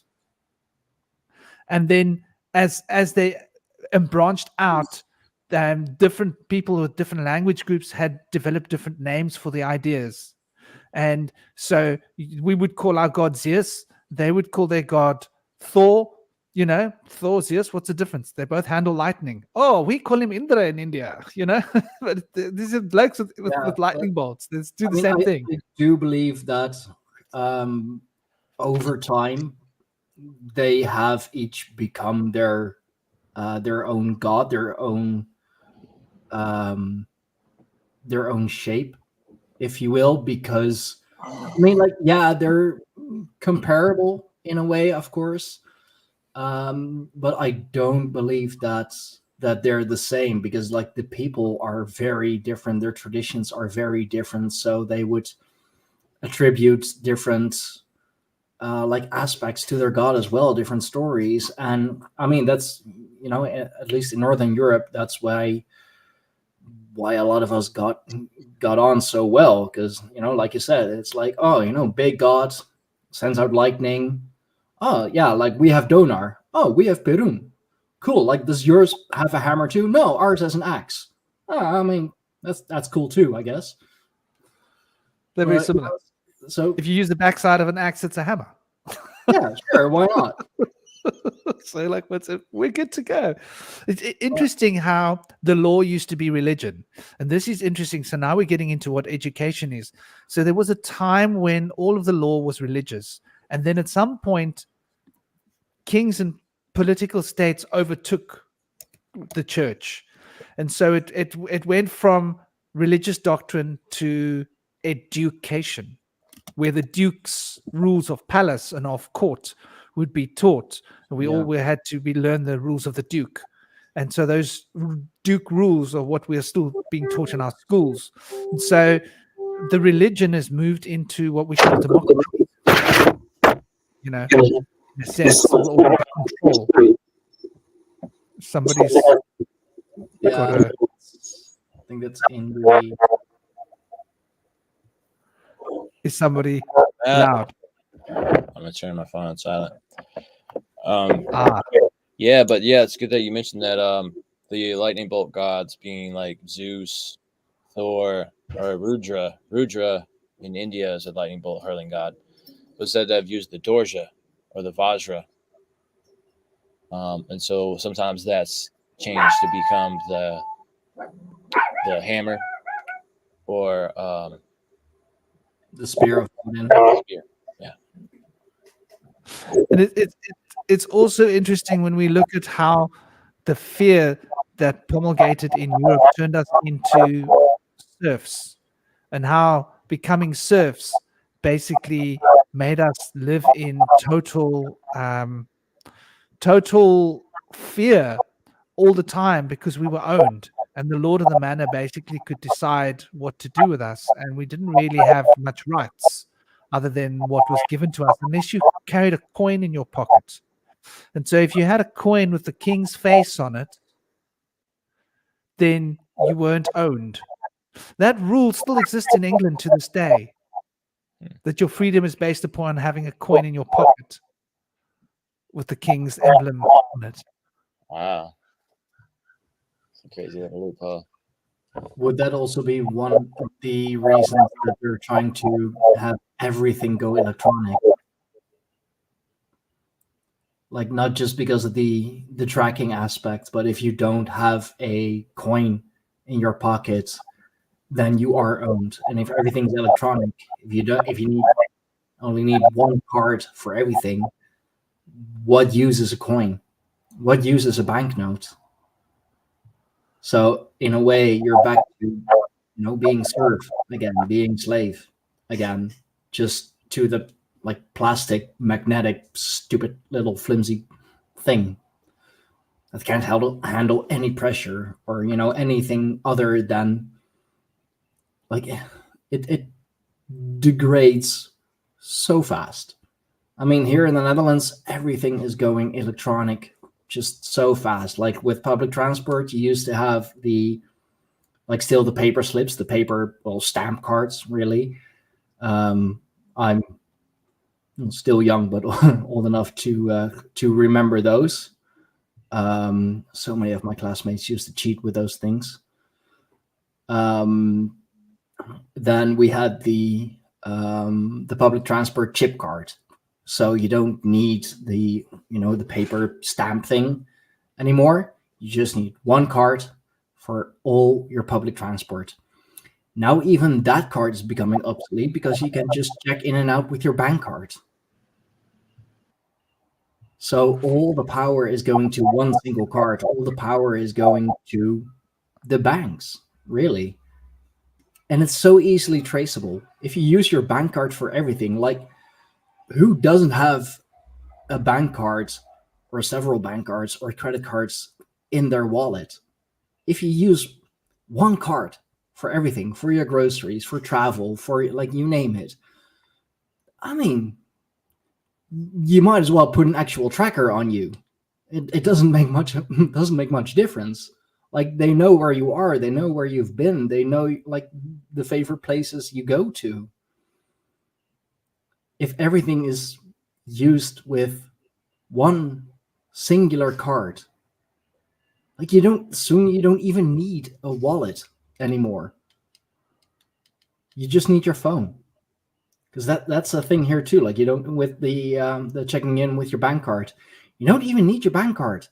If you have your bank card attached to your e-payment, use your phone, and then the picture of your bank card will show up on your screen, and it says you've checked in with your bank card. So yeah, you still need one, but as soon as it's on your phone, you don't need that one either. Oh dear brother Indy, I don't know if you can turn down the volume of because it's creating a feedback somehow. If you can still hear, I don't know if it's. Let's test it. All Because right. I noticed there's this feedback coming from you, Just gotta from the. adjust mic volume. echo cancellation are on.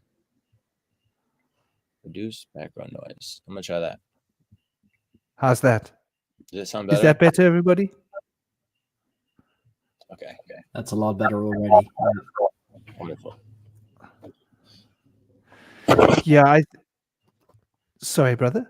I wanted to move on to another point on the list. When we get to another point, we could pivot. Let's do it. All right. Next up, we have divide and conquer. And so the divide and conquer aspect, I think a lot of us are familiar with. People think of that in relation to war strategy oftentimes, but divide and conquer strategy is the strategy of the ego. When we identify from our separations, from our differences, when we see our differences in race, socioeconomic status, gender and sex, we see each other different in ageism. We see each other different in so many different ways, and we focus on our differences. It's going to be hard for us to come up with the idea to independently start to think more about our commonalities without being allowed to think that way, the way that we've been framed in our indoctrination and our socialization. There's really not been time for us to learn how to spend time in solitude towards self-mastery. They don't really offer that guidance system. It's out there and we can seek it, and if we get the idea to look for it, we can find it. But a lot of folks don't know to look for those kind of things, and so things like solitude can be obfuscated, and the values of solitude and being able to work on self-mastery, the ability to work on personal health, mentally, physically, and emotionally, are very important, and there's the lack of guidance system for those things. So there's a big push towards going into the group or going to the church, maybe go to the bar to work on alleviating your stress. And these ways we've all known can be very damaging. When you try to run away from your problems, they're not going anywhere. So how do we deal with our problems? They don't really show us a good way, but shadow work is a good option if you're interested in going through some introspection and trying to work through some inner turmoil to come out with some inner peace. It's a beautiful process. And the divide and conquer strategy works amongst nations as well. So there's certain states that don't like different states in the Americas. There's different regions that don't like different regions.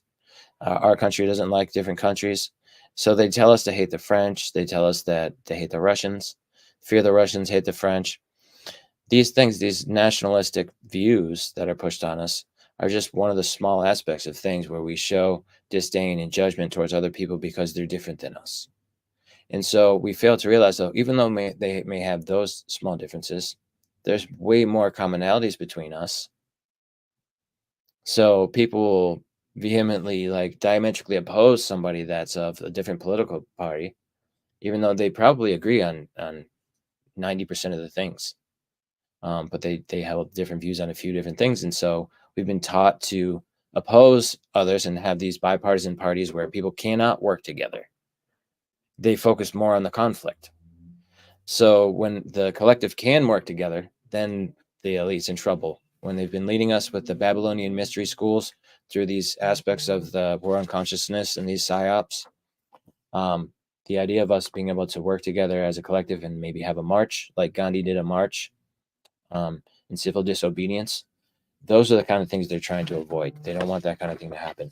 They're dividing and conquer us. They're dividing us in so many different ways to single us out and make us feel like we cannot connect.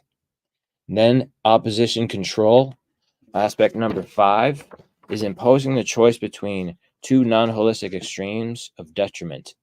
It's like choosing sides in a puppet show. I used to tell people, I feel like these two choices that they give us, do you want to be this or that? I feel like it's choosing between rotten meat and spoiled milk. I don't want either of those. I try to tell people it's like there's a third option right in the middle where it's going to be more balanced. Because to me, I've always been more interested in the integration of two things in the holistic sacred union. But there's really not too much there. There is a green party, but it's always been diminished. Don't bother to try that because it's going to be so inferior to the other two larger parties. They've always kind of diminish people from even trying to think about going through it. But some people do stick with it.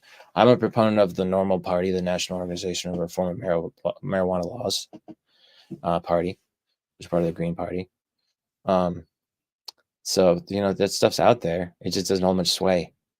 But, if we could help people change their ideologies back to something that's more sound and holistic and more in tune with well-being for the collective, for one and all, What I'm hearing is that the only good politician is a stoned politician, and I like the sound of that. That's a good one. That's a good one. Yeah. Take that aggression down a notch, The chill pill. So number 6, we have indoctrination and education. We've spoken about this earlier, and I think a lot of us are familiar with this, but there's certain aspects in the indoctrination process that are key indicators and symbols that we are shaming ourselves and ridiculing ourselves. When we graduate from college and have a commencement at a university, and we wear a square cap on our head and wear a black gown, it's showing aspects of Saturnian worship. Mhm. So we're joining their cult. And this square represents the tiles of base mentality, of beast mentality on the floor of the Masonic floor of the 2 pillars of Boaz and Jachin. So we're showing ourselves to have a base mentality of no wisdom, the lowest possible beast mentality when we wear that hat.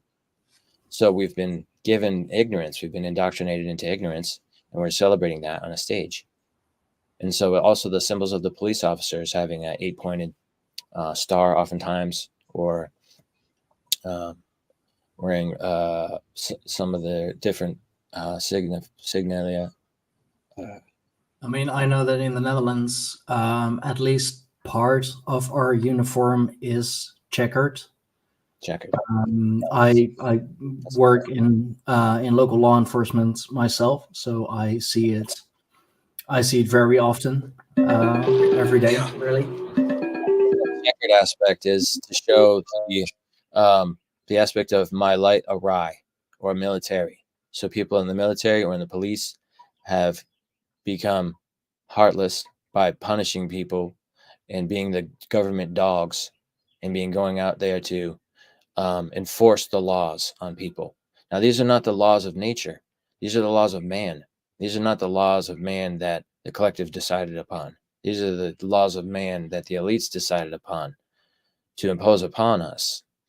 And so when these laws are pushed down upon us, we fall away from the laws of nature. We start to see that what's right and wrong comes away from what's universally right and comes into what's safe in my society based on my context of my personal societal laws that have been imposed upon me. What am I supposed to do? What am I allowed to do? And this is oftentimes in conflict of living in freedom with nature. You cannot run around naked in the fields and, get a bunch of cannabis going, make some edibles, make some mushroom tea. You cannot do these things. You have to take sick care system, toxic poison medicine pills, and you have to wear clothing, and you should always avoid the sun. Go to a sun booth and pay for sun in a UV booth. These are the things you're supposed to do in our society, and they're very ridiculous a lot of times and very bad for our health, but they've been normalized in our society, so we don't really think about them that way. We don't question them a lot of times. But some of the most basic things that we do are a violation of human rights and universal law, according to the laws of man. So when we look at number 7, the illusion of time, this is an interesting one. I like to say it's the illusion of linear time. And so when we fall away from the ability to see time as something expansive, where we can travel through time, in and out, through the future, through the past, into alternate timelines, into different dimensional realms. When we are told that there's only now and there's a past and present that's not accessible, they say that the future is a mystery and the past is history, but now is a gift, which is why they call it the present. So if we can't see that we have access to those things, and we don't believe it's possible, we won't try. But for those of us who have been able to have access to the past live experiences or premonitions of the future, deja vu, things of the sort, we know that there's something there. There's more access to something beyond linear time that's been pushed away from us. But the idea that time is money is another thing that's been pushed on us to impose ignorance on us. The idea that time, something invaluable and priceless, can be put a price on, is a sad state of affairs. I'm trying to make t-shirts that time is priceless, so make it worth it. I like you put a few really lovely little terms together there. The pricelessness of time. I like that. And I do totally agree with you. And I think the conversation is heading towards some fairly intense, excuse that, charcoal wrapper making a noise. I'm sorry for that, people. But we put this piece of charcoal out of the way before I put charcoal everywhere. I do think that there's definitely a lot of really intense programming that has happened, and we can't really have this conversation, especially now that we've reached the coercion programming thing on your list.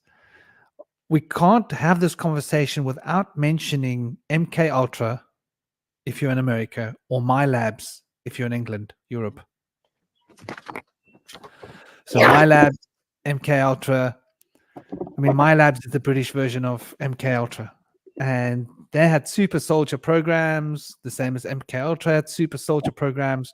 They really did a lot of research. In fact, MK Ultra had a lot to do with Timothy Leary, didn't they? He was connected to this MK Ultra, and so a lot of the research with psychedelics And Catcher in the Rye came about because of MK Ultra wanting to see the effects of these drugs. They gave it to this guy and said, listen, test this in the universities for us. And they started testing it in the universities, and the students were like, we like this. Give us more. It goes well with the weed. And and it became a whole movement in the 60s that actually caused the government to have to recoil and go, whoa. This is dangerous, because this is basically going to cause us to lose control. Yeah, this war machine of Vietnam, people started really getting up and getting against it and starting to protest in a way that people hadn't protested in the past. And a lot of people had the blinkers removed. So I think a lot of MK Ultra's research and My Lab's research has been, I mean, those of you that have seen films like, what's that film called? Brilliant film. I can't believe I've forgotten it. Well, there's been a few of them. There's been a number of them. Well, the Manchurian Candidate, probably the best one. And just the level of psychological programming. I'm actually going to be posting it tomorrow for Friday. Friday, you'll see it coming on the channel. It's got to do with these programming forms. It's a lady I've been interviewing, and I've done many hours of interviewing with her on this, and wanted to make sure she was safe, because there's been a lot she's been afraid for many years of her life by this organization, religious cult, the family that got her into it. And they used a lot of these tactics, these MK Ultra, My Labs tactics, in order to basically program her mind. And exactly, the X-Men, exactly, it's Clockwork Orange, classic example. Yeah, man, that was a hectic film. And even the older films, what were the older ones? I remember watching when I was in school. What was it? 80s, 90s. There was a film about Vietnam and the war. And the guy they were experimenting on the soldiers using psychedelics, amphetamines, and other cocktails of drugs, putting it into their food. And the soldiers were coming back completely messed up. And you wonder why our soldiers get so badly messed up psychologically. Are they eating drugs in their ration packs? Are they being given drugs in order to make them perform better, right? In other words, we don't want your conscience getting in the way when it comes to pulling the trigger. We want to give you something that makes the conscience go away. You can just pull the trigger, pull the trigger, pull the trigger. And then when we stop giving you that substance, your conscience comes back and goes, what have you been doing? I've been pulling the trigger. Oh my gosh. So it's quite a big discussion, I think. And the extent of some of the programming with children, who was it? JFK? The guy didn't know why he had done it. John Lennon, the guy pulled the trigger. He didn't know why he had done it. Voices had told him to do it. This is a very typical one. Lately, we've had these youngsters that go AWOL with automatic, semi-automatic rifles into crowds. The voices made them do it. I think we've got to start really taking note of all of this, the voices made me do it story, because now we're getting into where programming and coercion meets possession. What's your thoughts on this, Indy, dear brother?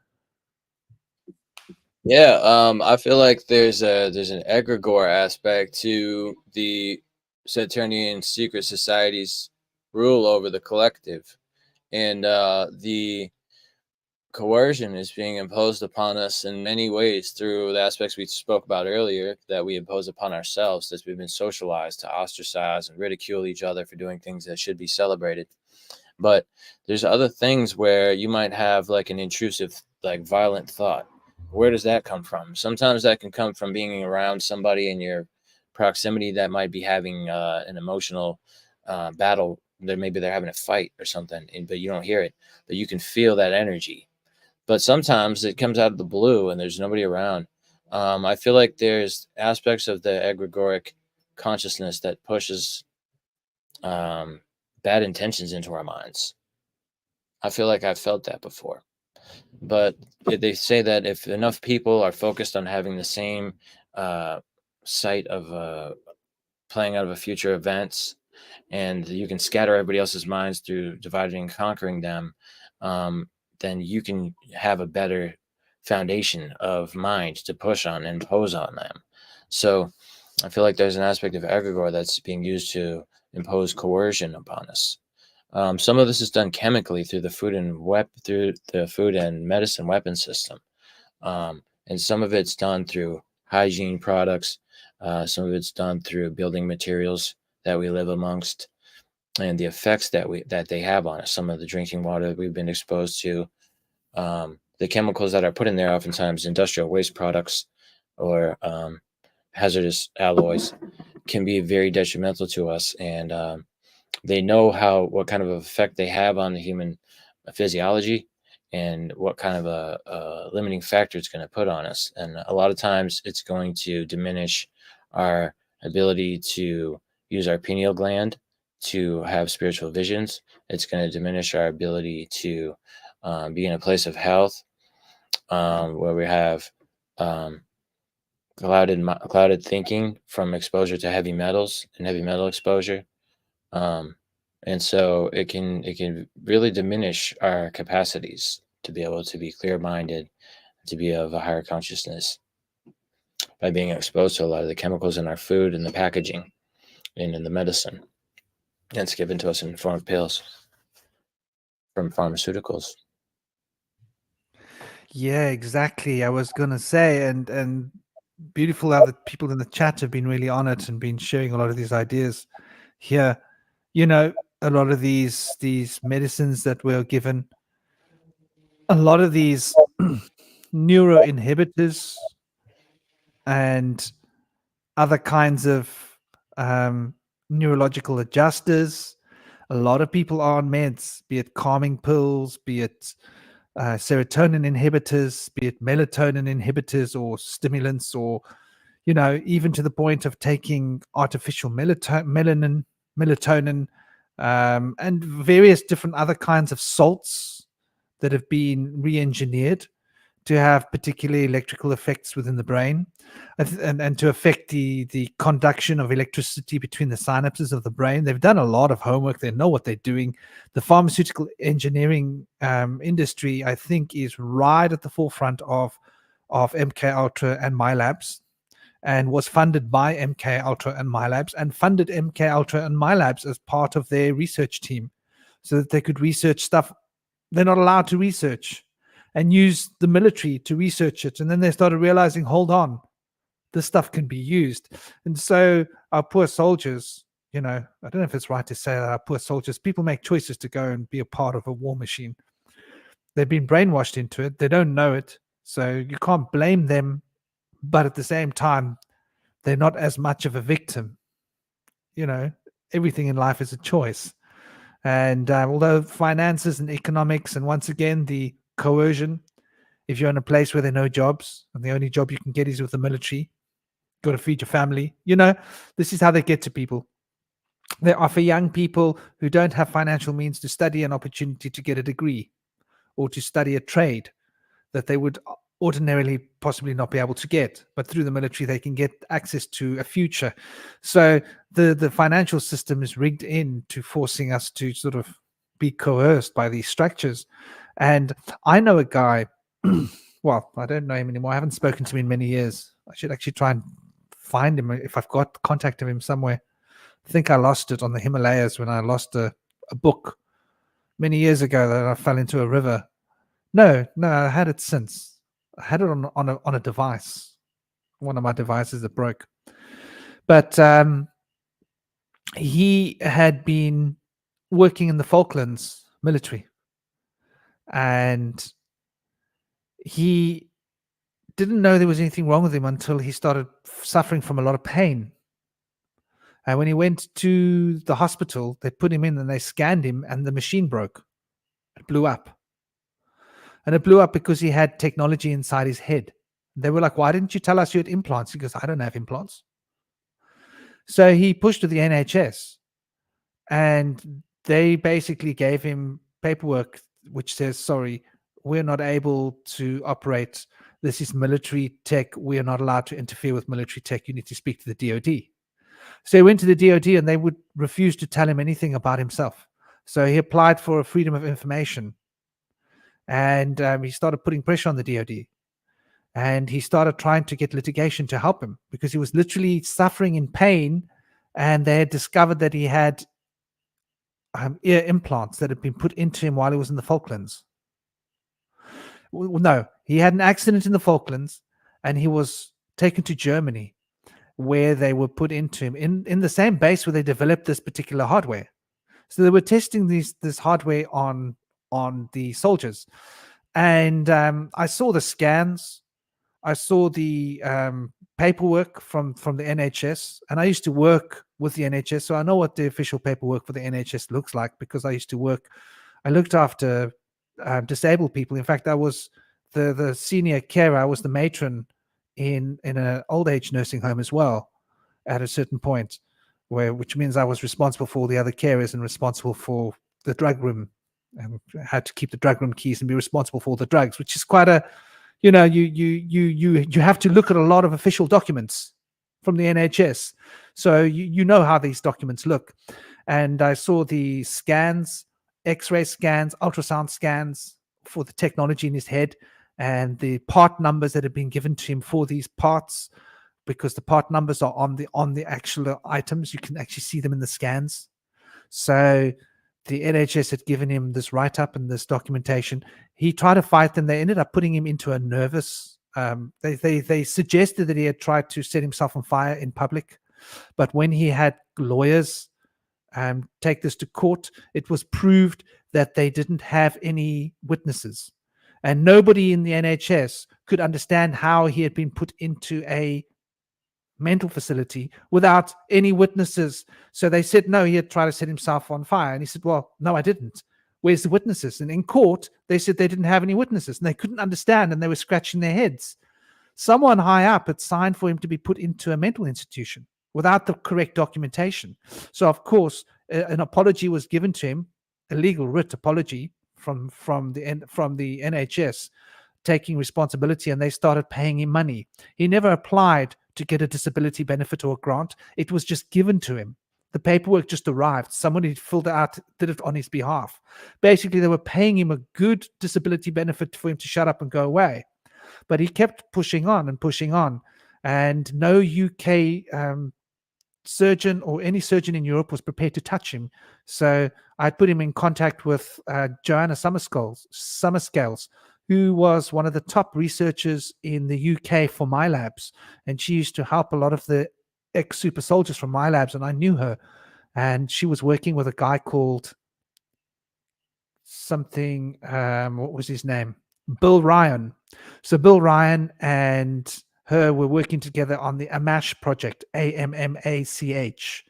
And I had got him to speak to her because she knew a lot of people internationally, and she was able to actually put him in contact with people who would help him with money and help him to find international surgeons to possibly remove the technology. And he was interviewed by her as well.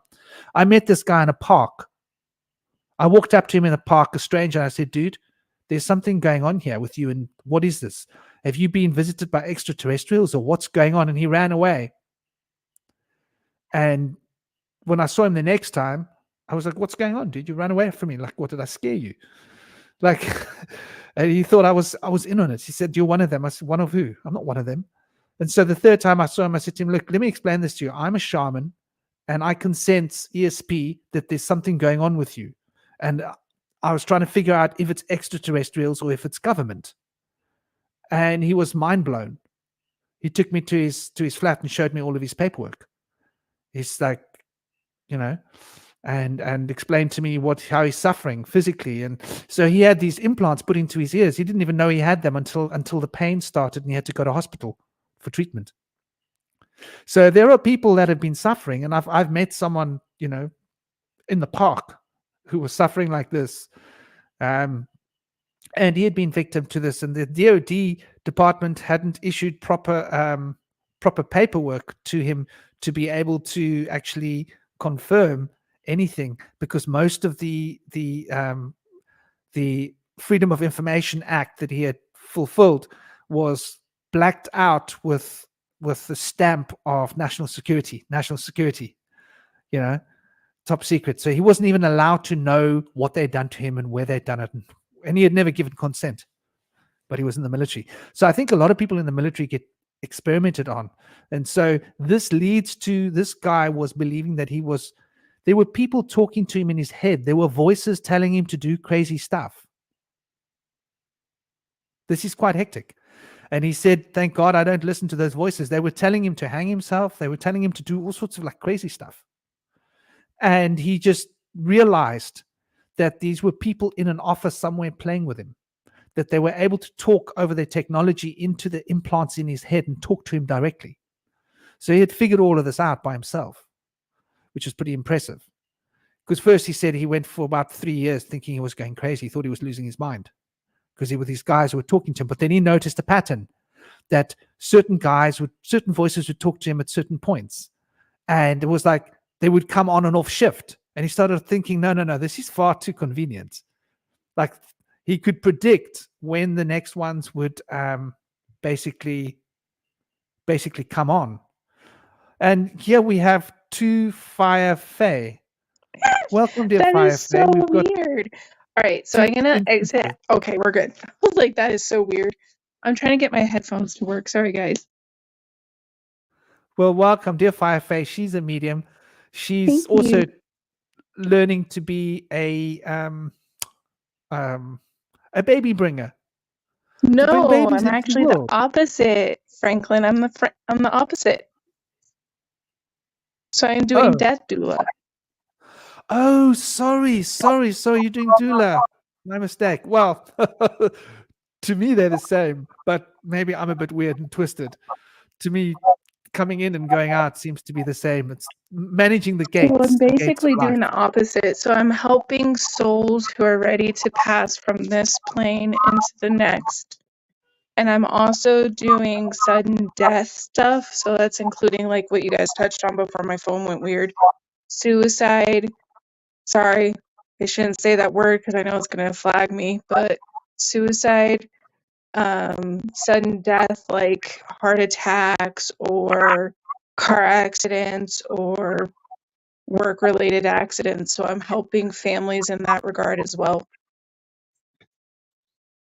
Yeah, so that's very serious undertaking. Literally undertaking. The word undertaker is But the way I relevant. look at it is because I am a medium, it is the most rewarding but most bittersweet job you could ever have. There seems to be an issue with your mic, by the way. And Oh, I I've know. It's always been like this on StreamYard. We've noticed that if it's on like other platforms, it's actually clear. It's just my phone. It's nothing bad, guys. Sorry. okay. Yeah. Sometimes I find if I turn the volume down on the handset, it makes it easier if I've been on a phone to manage. Maybe it's your speaker affecting your mic. So yeah, we're getting to the point of possession here in the way in which the programming and coercion in many instances are actually leading people towards spiritual entities, and how spiritual entities are working on the spiritual plane alongside um, many of these organizations on earth. And by the way, Firefay is just to give a better introduction. Firefay is the partner of Stein Fuchs, and she's been on our show a number of times in the past. I don't know if those of you have seen her, you might remember her. And she works with the Fae, and she has had a lot of dealings with the Fae in the past as well. Just to give a bit of a background, and she's I she's have, she's yes. a lovely I've lady. also dealt with helping souls find peace on the other side as well. I'm working closely with my brother-in-law right now. Okay, that's interesting that your brother and yourself are working together. Yeah, I've No, had to my do this. brother-in-law, Stein's brother, who passed over. I'm working closely with him as well right now. I'm trying to get him Oh, to understand that, it happened. We're not mad at him. We're just very, very sad right now. And I'm also working with my guilt with that as well, because I do have premonition dreams. So I'm working with my guilt as well with that one. well, that is going to be a tricky one to wrap up. It is I a don't think very there'll ever tricky be one an right end. now, and I have to work with that guilt. Yes. So this very often has to do with entities that are coercing us from the sidelines, planting ideas in our heads, manipulating our perception, manipulating our feelings. Because it's not a natural thing for a human being to want to leave the world, and we don't benefit from it at all. The only one that benefits from a human being leaving the world is some kind of an entity that has been able to manufacture this desire in another being, and having power over a being, wanting them, making them want to leave the world. That being can siphon off of the life force that is released and the soul essence in order to feed and substantiate the eighth sphere. The eighth sphere is something that hasn't been discussed very much, but I think that this is a very big topic that has been avoided very often. And I also get the sense that it's all being categorized as psychosis. And I think this is an interesting question to pose to the table. How much of possession by other entities and interference, coercion, and I've manipulation and noticed that programming a by spiritual lot. entities I've is noticed part that a of mental lot. illness? Especially with souls that I'm helping, I've noticed that a lot. Where it is a possession. And they don't mean to do what they do, but they give in to the voices that are telling them that it's better if they just end it. I noticed that a lot. Are they schizophrenic sometimes? No, it's not like schizophrenia. It's more of just like, like how people talk about demon possession and stuff. It's definitely like that, where like I've noticed a lot of entities taking over and causing a lot of chaos wherever they go. And that's a hard one. Because like I know a lot of I've people. noticed one that I have had very close kinship with, not kinship, but with them visiting a lot, that they gave into the voice, and it was a veteran that I knew. And like you guys were saying, it's the ones that can't be strong and they give in. And that's what I've noticed with my mediumship. And it's hard because it's like you can't prove it.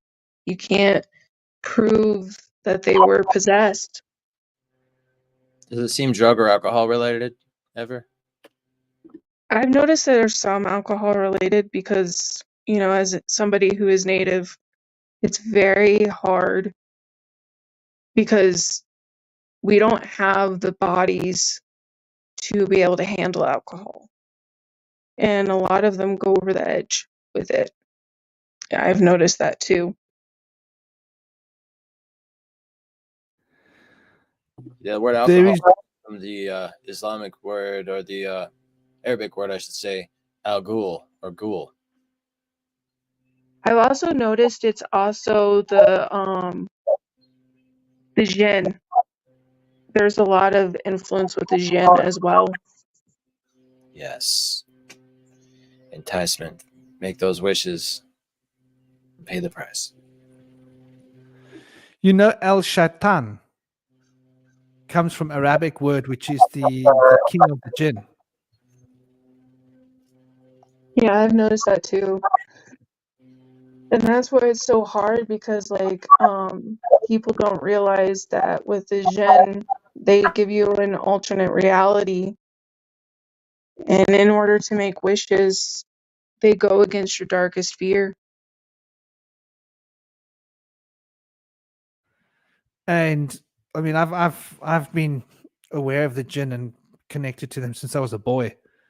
And well, I'm not don't deal with them specifically, but there's a lot of places here in Cape Town where you can see them if you go. There's like places where it's thin, the veil, and you can go to these places and you can actually watch them, and they are like living in their society, which is different to us, but similar. Mhm. But you know, there's a lot of these beings in this parallel space, and I think that they are very often responsible for interference with people.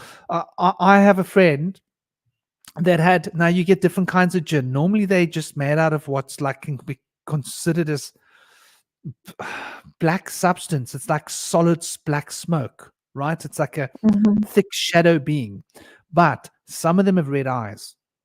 Few of them you'll They see them with also red have eyes. blue tattoos that glow. It like that's what's so strange is like with the show Supernatural and how they presented the jinn, that's how I see them as like shimmery blue tattoos on like half of their face.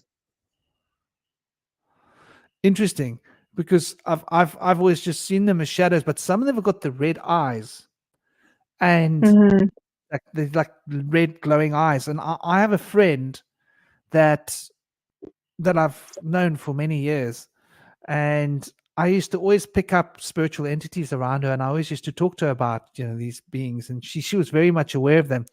And one day, one of these beings pinned her down on the bed, and she thought she was going to be raped, and she got afraid for her life. It grabbed her and pinned her to the bed, and she couldn't breathe, and it was physically controlling her body, and she couldn't talk, she couldn't scream. She was like literally physically, you know, these are poltergeist. So very often when we're talking about poltergeist, very often these are jinn. And this was one of those ones with the red eyes. They're like captains, or they are like higher ranking ones, I think. And obviously more Also in, sleep demons too. sorry. Sleep demons, sleep paralysis. I I think don't that know if when you we're guys have in heard of those. Incubi and when, succubi usually get people in their dreams. Mm-hmm. That's another one that most people don't associate with that, but some sleep demons are very powerful. I believe that the jinn are very often around us, because it's very interesting when you get into the etheric field, you can see the jinn I see and them differently their than most creatures. people. Well, and that's the So thing too, Franklin, like with you, you know how you see the red eyes? I see the red eyes when you are aware of their power. If that makes sense. Yeah, I would say that those, well, the red eyes are, they definitely got a lot of power. Those ones. Then they've got creatures that work for them. They look like spiders. They're like their pets, or I'm not sure what they are to them. They've got these crawler things, and they crawl. They seem to follow the power lines in buildings, and they seem to like to crawl to places where there's a lot of electricity, which is rather interesting. And they look like shadow spiders that crawl on the walls, like big crawling things, and they can go quite fast. They've also got other kinds of creatures as well that are like a kind of a, it's not like a dog, but it's something else, like a bigger thing, but like the equivalent of a dog, kind of a weird creature that does their bidding. And so they've got I know exactly which creatures one that you're work for talking them. about. I just can't think of what it's called because it's not a grim.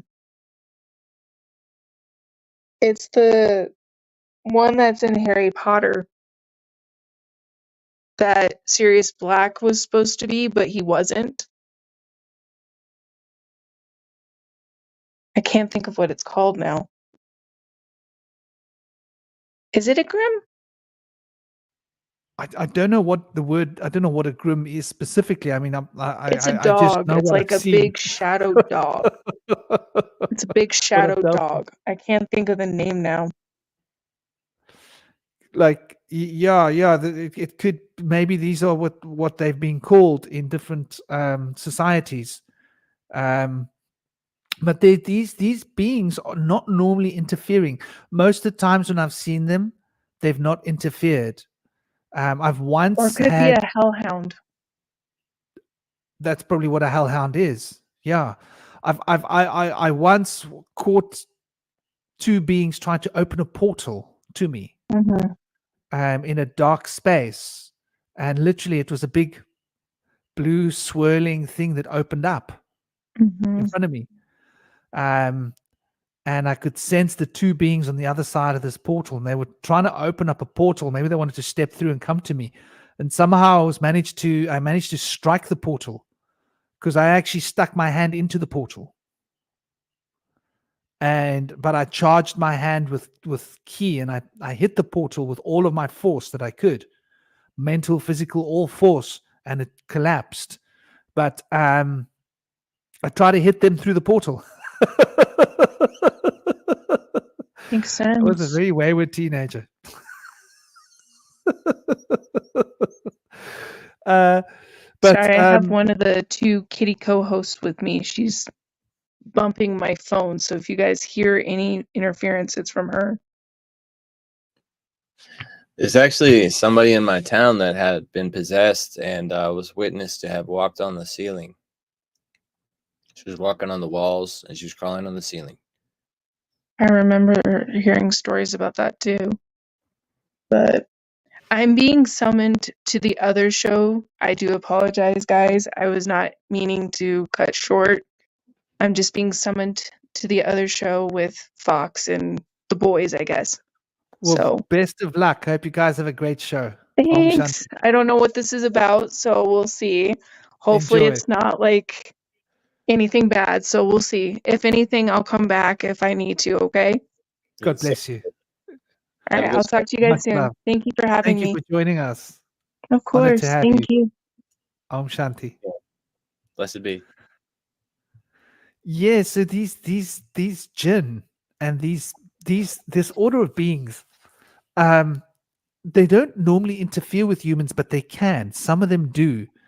And so this one example of like beings that aren't physical, and I think there's many orders of these beings. I don't think there's just jinn.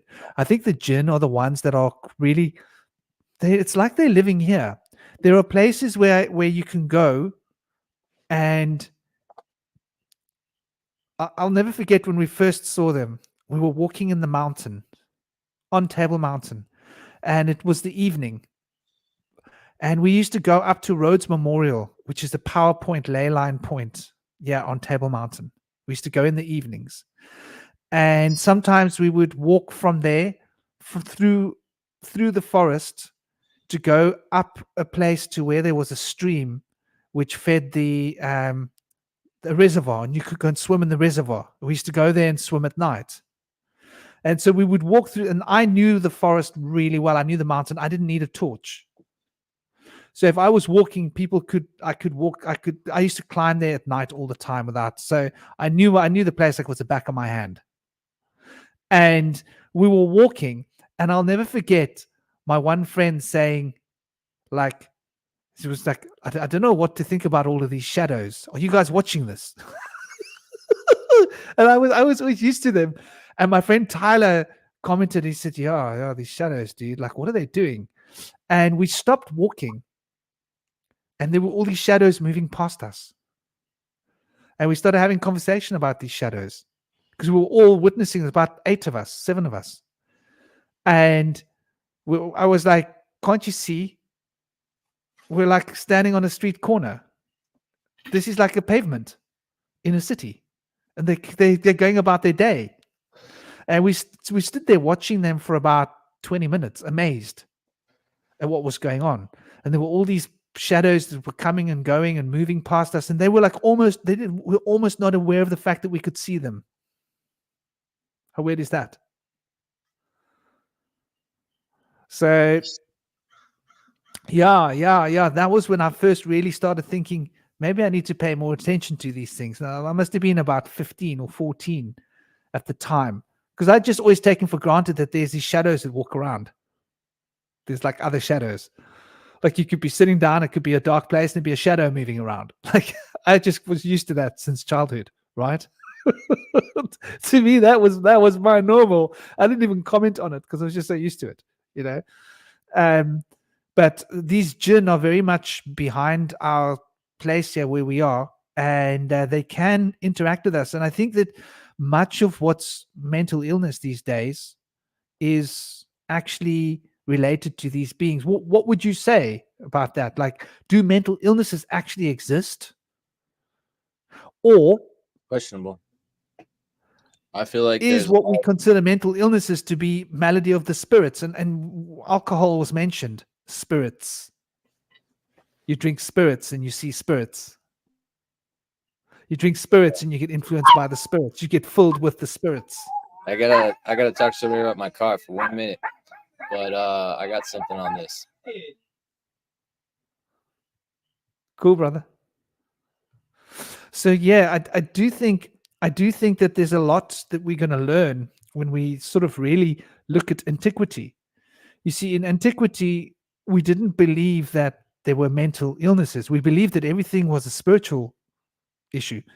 And now today, there's no such thing as possession and spiritual effects. But even the old Catholic Church had a lot of exorcism because they were aware of the fact that there were non-physical beings that could affect us. And most of the time, when people had something that was unusual psychically or spiritually going on, it was very often due to the fact that there was this issue happening. There was some spiritual influence on the people's psyche and on their minds that was actually causing this kind of a reaction.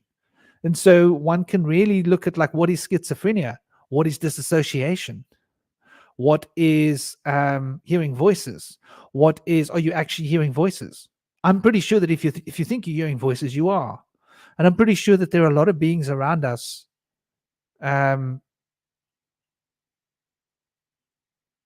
13 years, Rob?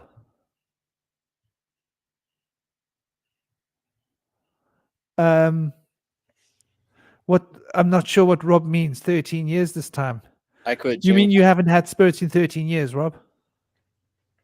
I quit drinking 2010 for the third time. First 2 times were for 5 years. 14 I first stopped drinking in 1993. And then I'd have like a little bit of drinks once in a while, but I didn't really drink much. And since then, I hardly drank. And there have been times when I've drank, but never as a pattern. Oh, no booze. Yeah, exactly. Like me, I'll have an ale. I haven't had an ale in about a year or something like a year. I'll buy ales to have some ales in the house for New Year's Eve. I might have one ale, and then I'll keep them. And if a guest comes around, on a rare occasion, I'll open up an ale, just because we've got a local brewery down the road. But I won't have more than one ale, small bottle of ale, so that it won't actually affect me. And I don't like being under the influence of any alcohol. I haven't even been smoking weed in more than a year and a half. I've had a few joints in the last year and a half. And I do enjoy weed. I just don't like smoking because of my lungs. Prefer breathing. But yeah, I think that this alcohol is a classic door opener to the spirits, and we don't realize that when we drink alcohol, we're opening psychic doors that spirits can interfere with us. And it's something that I think has been hidden from people, and most people drink. It's a very real thing. Yeah, we allow ourselves to be given a birth certificate instead of a live birth certificate, and acknowledge ourselves as dead or lost at sea chattel. We are possession of a corporation product. So by labeling ourselves and acknowledging that, we had subtly kind of opened the doors to being given the spirits, so that the spirits can come into us. I feel like, yes, I was a blackout drinker, and so I had been quit over 24 years in total. You know, I'm only 41. So, you know, I feel like it definitely changes you when you're in a blackout stage. People do not recognize you. Your personality is different. So if they're able to do that, and they open the door and you're able to black out, maybe you just black out once, is that spirit's welcomed in? Are they still there when they don't have full possession of you? Do they have subtle possession? Maybe. I feel like there's definitely something going on. And yeah. I think we're the same. I used to drink mostly when I was I did most of my drinking when I was 15. I used to get blind drunk when I was 15. I used to drink a lot. And I used to go out, didn't know where I'd been. But everybody used to say they saw me last night at that place. And I'd be like, I don't know. They said, no, I spoke to you. We had a long conversation. Don't you remember? I'd be like, no. They said you were stone cold sober. You didn't look like you'd been drinking. What do you mean I didn't look like I've been drinking? I woke up in a bush. Literally, you know? So, yeah, literally, do you know what it's like to wake up in a bush and you don't know what bush it is? And you're looking around and you're on somebody else's property. And you're laying in the bushes. And you get out and you're trying to find your bearings and you're like, whose garden is this? I don't even know whose garden I'm in. So I used, when I was 15, I used to drink hard when I drank. And I didn't drink a lot, but I'd drink on the weekends. I'd have these huge parties, drink a lot, drink a whole case of beers or 2 bottles of vodka or something stupid. And go out of myself. So I realized by the time when I was 18 that I didn't want to drink. I didn't want to drink anymore. 18, 19, I pretty much quit drinking, became celibate. You know, the only thing I would indulge in would be cannabis, essentially. And of course, psychedelics in a ridiculous way. I also went through other kinds of, amphetamines and a bit of coke and MDMA and all that rubbish nonsense. The only thing that worked was weed, really. And so, yeah, I can completely relate to what you're saying, Rob. Alcohol, I think, is the worst thing in the world. And I think that a lot of possession happens because of it. And I'm pretty sure that I used to get possessed when I was drinking. And whatever it was operating through me, other people didn't know that I'd been drinking. I had so many people tell me that they had long conversations with me that I had no recollection of. And they would assure me that you were not drunk. Very, very, very. Oh, Durban poison. Don't even go there, Rob. Rob, I have got the finest genetics of Durban poison. I've got breeders' packs of Durban poison. and the electricity is on, I've been considering cranking up my grow rooms because I've got 2 grow rooms. I haven't been growing anything in like 2 years. That's why I haven't been smoking. But I don't want to go into smoking. If I do DP, I'll probably want to make myself edibles because I just don't want to. I'm not a spring chicken anymore. I want to keep my lungs nice and elastic, basically, and I can be excessive. So if I use cannabis, I can be excessive with cannabis, and I don't think excess is good for anybody in anything, But which is why I don't really bother with it. And Rob, I am so fussy. If it's not Durban poison that I've grown myself, I don't want it. I won't have. So the only thing that I will smoke is Durban poison, and it's if I've grown it myself. And then I'm really fussy about how I grow it. Organic substrates, total organics, and I use UV light to finish it to increase the THC. I'm really fussy. It's got to be like pucker indoor. Obviously, I grow indoor. So I maximize the quality. I'm really fussy.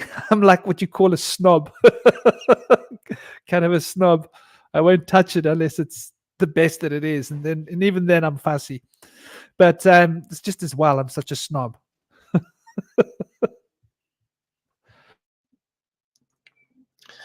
So yeah, I've had experiences when I was blacked out drunk, and I would come in and out, and I would just be doing the most ridiculous things. And the reason I quit so much was because I really feared that like something worse was going to happen. I feel like that I was being compelled to do worse things, but I wasn't really capable. I could barely walk a lot of times. People would charge me with assault for just just being really rude, the things I would say. But I couldn't really even stand or walk, so I would probably end up tripping and like grabbing their shirt and ripping it or something, or step on their shoe by accident. They were charging me with assault technically because I was such a jerk. But it really wasn't me. I'm a mild-mannered, like really kind of calm, easygoing guy. And so I always wondered, like, are you sure you're talking about me? And I just needed to get away from that other self, So booze needed to be out for me. But yeah, that's bad. Yeah, one of the reasons I stopped drinking was because I was so devoted to my martial arts that I would be meditating 24/7 on martial arts, which is like a weird concept. So everywhere I went, all the time, I was considering my spatial space, and I'd walk through a crowded mall anticipating an attack from every person that walked past me as a meditation consistently. And in my head, anticipating the attacks and what kind of defenses I could have available at any point.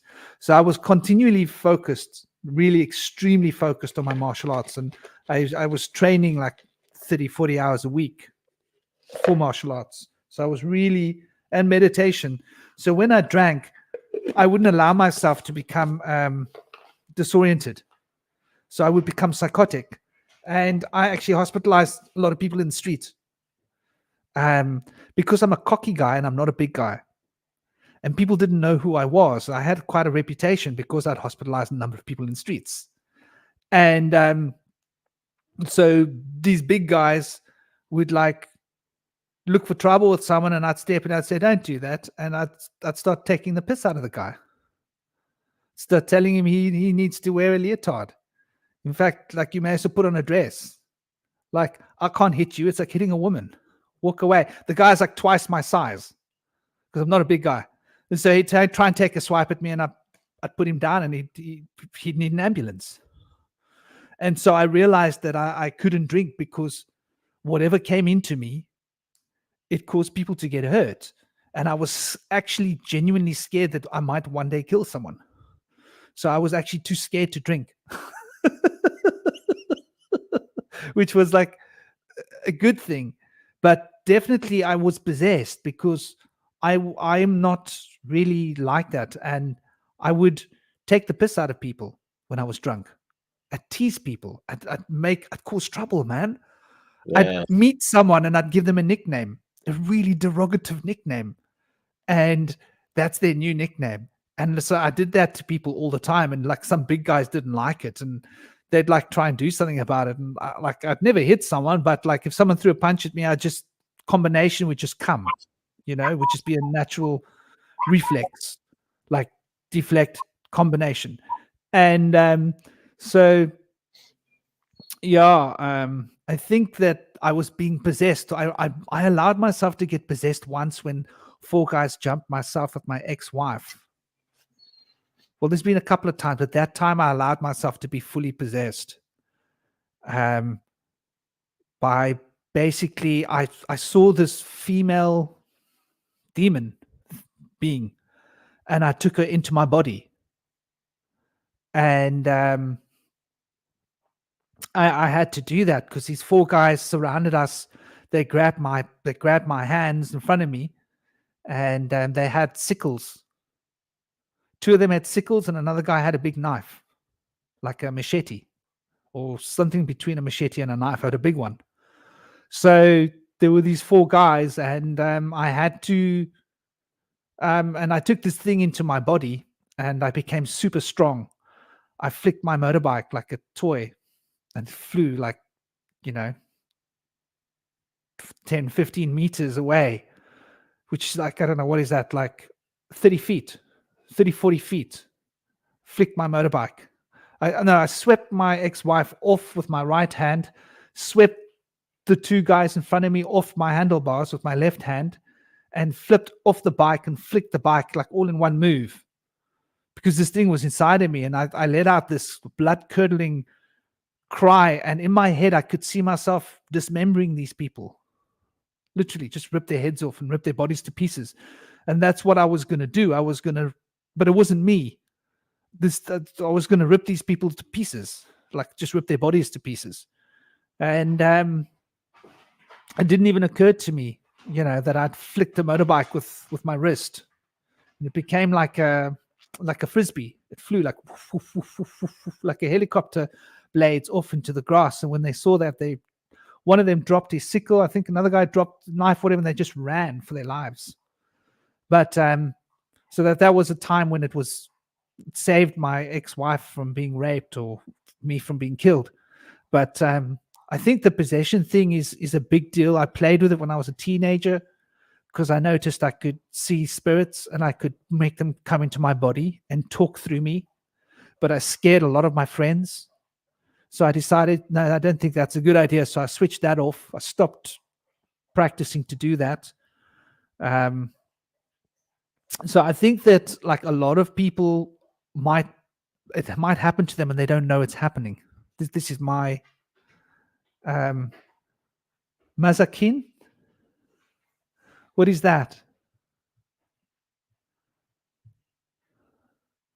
Sorry if I'm not up to date. I'm not quite sure what mazakin is. Is that a kind of an alcohol? Because it sounds like a name of a spirit. Rob. But yeah, I do think that a lot of mental illnesses are actually spiritual influences. And I think that we've sort of forgotten this. And it used to be something that we all knew intuitively and instinctively, and we were aware of this reality. And my ex-wife was duped by spirits. Well, they were actually extraterrestrials using technology. And I confronted them on the etheric plane. And oh yes, Mazakin. I don't know who that being was. I shut her out and I never brought her back, but I reached out into the cosmos for the darkest force that I could find, and I put it inside myself. Pure death, and sorry, excuse that word, pure flesh puppet over destruction consciousness, and I put it inside myself in that one moment. And so I became insanely strong. I would have been able to pick up somebody with one finger. I was so strong physically. It was incredible. So these things can have, like when you say people were walking on the ceilings, I can believe that. I can believe that's possible. If one's possessed, that one will have these crazy kind of abilities. my abilities have normally been like I can become extremely strong, physically strong, to the point where, you know, I would, when I was young, when I was like 15, 16, big guys that weighed twice what I weighed were like 6'4". They were always big guys, and I'm not a big guy. I would like hospitalize these guys with a punch, which is like, it's quite a big deal. Someone double your weight. So, and that they've got to get into an ambulance because of a punch, because they can't get up. They're on the ground. They need to be carried away on a stretcher. And 20 minutes later, they're still laying down unconscious. I don't know if I ever put people into comas. I don't know if any of the people I ever hit when I was young actually survived or didn't survive. I never knew.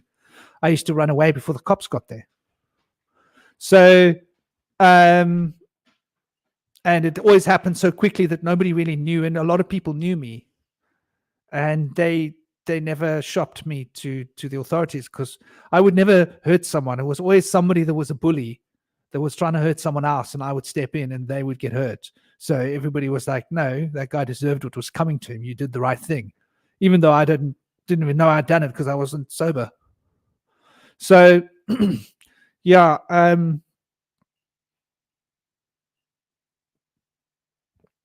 got infected crossing Africa by demon and came home with it for around 5 years. Wow, Canuck, that sounds like a pretty hefty story.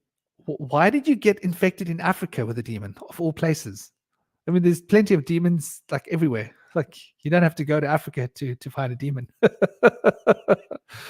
Okay, I find that they tend to be more of them available in the West, from my perspective, because of the way we live and the scale of. Wow, yeah, Rob, that's pretty intense. But why would you want to hit a horse? Horses are so cool. I couldn't imagine ever wanting to knock out a horse. I've given a horse a backhand, but only when they bitten me out of the blue for no reason, and not on purpose, just out of reflexive action. You know, it bit me, bang. But because I would never want to hurt a horse. But yeah, I mean, we were taught that in our style of martial arts, that the grandmasters would train and they'd not put down a charging bull with a punch. So, you know, when you channel your ki, there's a whole lot of possibility. And I think that when you're possessed, you don't have the usual limits of your psyche and your body. So you have, for all intents and purposes, supernatural strength and possibilities. Though at the same time, one's not fully in control. What do you think, dear indie brother? All right, what are we talking about now? Still talking about the substance and possession thing, or just possession? Yeah, possession. And I mean, you're telling us the story about people walking on the ceilings, and I can believe that. Like, Yes, you know, it's not hard for me to believe that. Yeah, it's hard for a lot of people to believe this stuff, but I've seen pictures in the old times of this stuff, black and white pictures from the early 1900s with women walking on the walls. It's baffling, and for people to have first person account witness of this, like right in my community, it's amazing. The girl that I dated for a little while was a exorcist assistant, and she would help exorcise demons. There's a recent movie out, and I don't want to spoil anything for people because it's out in theaters, I think, right now. But it's about a demon of greed, mammon. And so I'm not going to mention the title of the film. But demon of greed is featured in the film, where the individual wanted to be rich, filthy rich, and so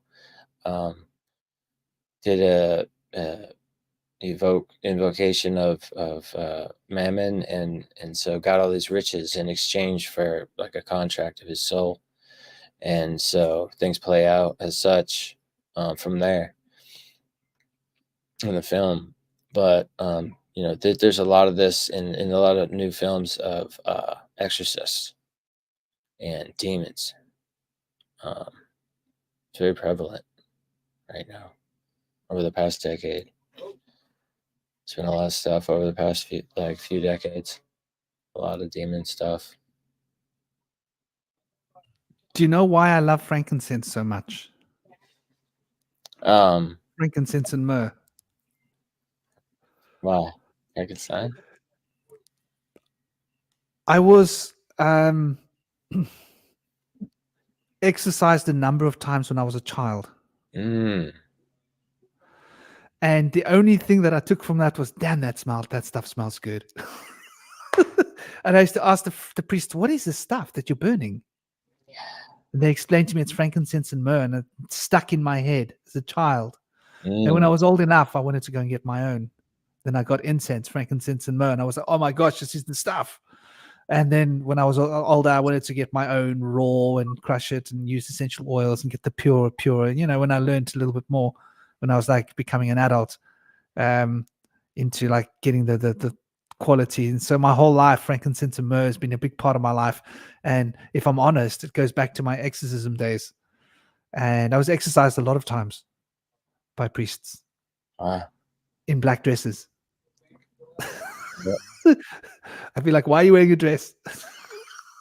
That's a funny little child, yeah. Because they'd come 3 priests. And there's a helper, there's one who's observing, and then there's one who's doing the chanting. He's the main guy. And they're chanting Latin at you. And they got the holy water, they got the frankincense, and they put their hands on you and they start singing in Latin. Whoa. Yeah. That's powerful. 3 people all singing together. I told my dad, I said to him, don't leave me alone with those men. I said, Dad, they've got things on them. They had like monkeys on them. Bad monkeys. Damn. Yeah. And I could see these beings. And I was like, you're kidding me. These guys are going to help me. I was like, Dad, you don't leave me alone with these guys. I was like really adamant. My dad was, no, these are priests. I said, no, Dad, you don't leave me alone with them. Like they've got things on them. Like things sitting on them. Beings. So that was where my fascination with frankincense and myrrh came in. And you can see I'm always here burning my frankincense and my myrrh. But that's what I enjoyed most about the exorcism, was the lovely smelling stuff that they used.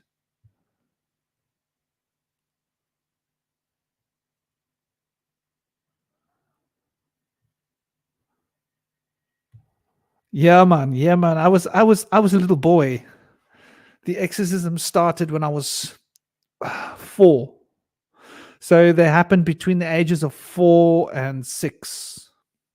4 and 5 mostly. 4, 5. And my dad went to the church. He had me exercise. He had them come back again. Then he went to find other exorcists in other suburbs. So my dad had basically gone all over the city where I lived and found different Catholic exorcists from different parts of the city to bring them to me. And when the church found out that I'd been exorcised like half a dozen times, they freaked out. I think it was 6, 7 times I'd been exorcised. They freaked out at my dad. They said he'd been abusing their services. They were really angry with my dad. And my dad was like, you know, he was like, look, it's my boy. I'm sorry. Because they'd come and do an exorcism and it wouldn't change anything. I would still have all these, what they call paralysis. And when I was in a state of sleep paralysis, I could see these beings looking for me and they were sniffing for me. And then I'd have this little guy in the bright, funky suit and he'd come and dance. And he'd do somersaults and he'd do this special little dance. And that dance made them get confused. And all the big, black, shadowy beings that were trying to find me couldn't find me.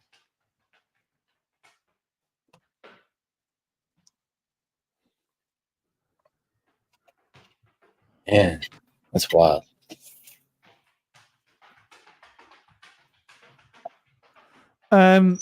What's up with the smells and the tastes, PK? Well, it's got to do with the thalamus.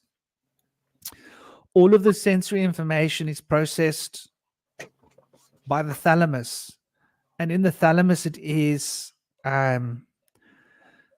put into a code, an information source code language that the parietal lobes can interpret. But the sense of smell bypasses the thalamus and goes straight to the parietal lobes. So the sense of smell is the most honest sense that there is. And I suppose taste is an extension of the sense of smell to a certain degree, but our minds, our thalamus influences our taste based on what we like and what we don't like and our desires. But the sense of smell is unique. It's the purest sense that there is, in as much as that our minds don't recode the sense of smell, which is really interesting. That's amazing. Yeah. And the thalamus is the sort of filter for all of the senses. And the thalamus works with the pineal gland, because the pineal gland is a little pimple off of the thalamus. In the same way that the pituitary gland is off of the hypothalamus governs our feelings and our moods. And the thalamus governs our thinking and our beliefs and our ideas and our ideologies. Amazing. Now, interestingly, there are no medicine hospitals in China where there's 3 practitioners who will sing around the patient. And these people come in with incurable diseases a lot of times, where modern medicine can't really do anything for their situation. And they sing around these individuals a chant, and they're all in unison, feeling and in thought and in word. And these people are shown to have been healed in a matter of minutes of cancerous tumors. There's a video of a woman having this done on her with bladder cancer, and you can see in an ultrasound that it vanishes in a period of about 2 or 3 minutes. It's incredible. But the power of 3 individuals singing in unison seems to have an amazing effect. And I don't know if you guys have ever done this before out in the audience, or you, Franklin, but there's a thing called light as a feather, stiff as a board, where you lift people up with 2 fingers and there's a few people around them, and it feels really light as a feather. And so there seems to be something going on when people are in unison around another individual. They seem to have an extra power over them to be able to maybe reharmonize them. The power of song can have a really powerful effect with that.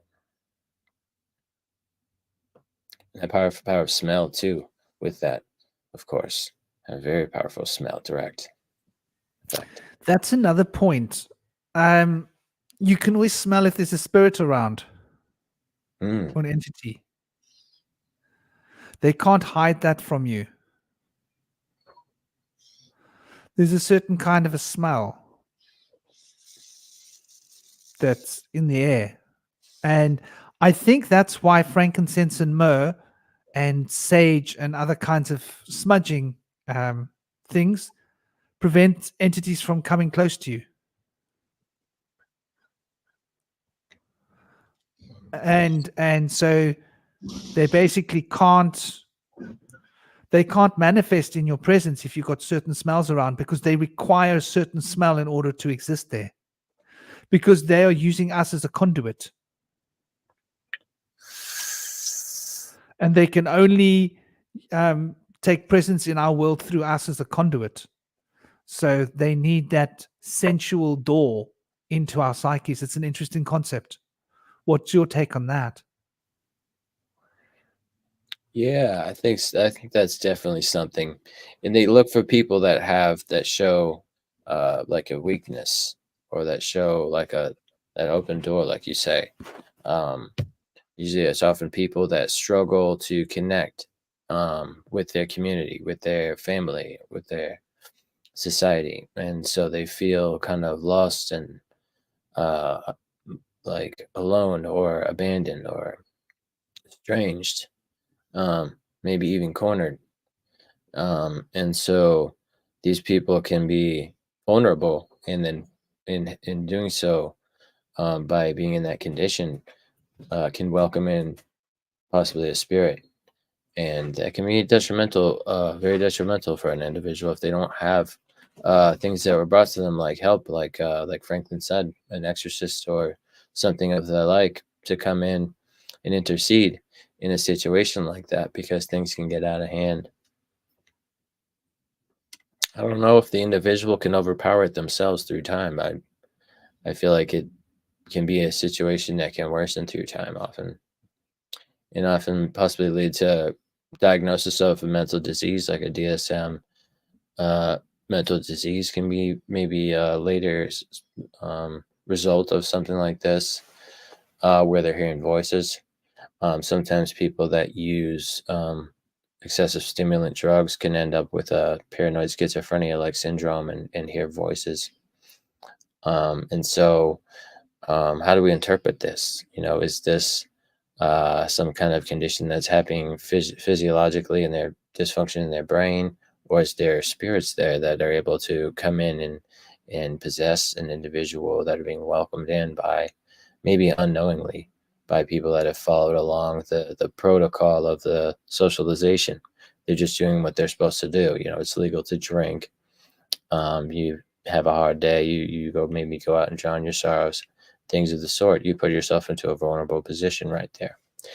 And it's not frowned upon by your society. So maybe some people will try to pull you into that. You might not even be of interest and end up becoming a victim of the conditions.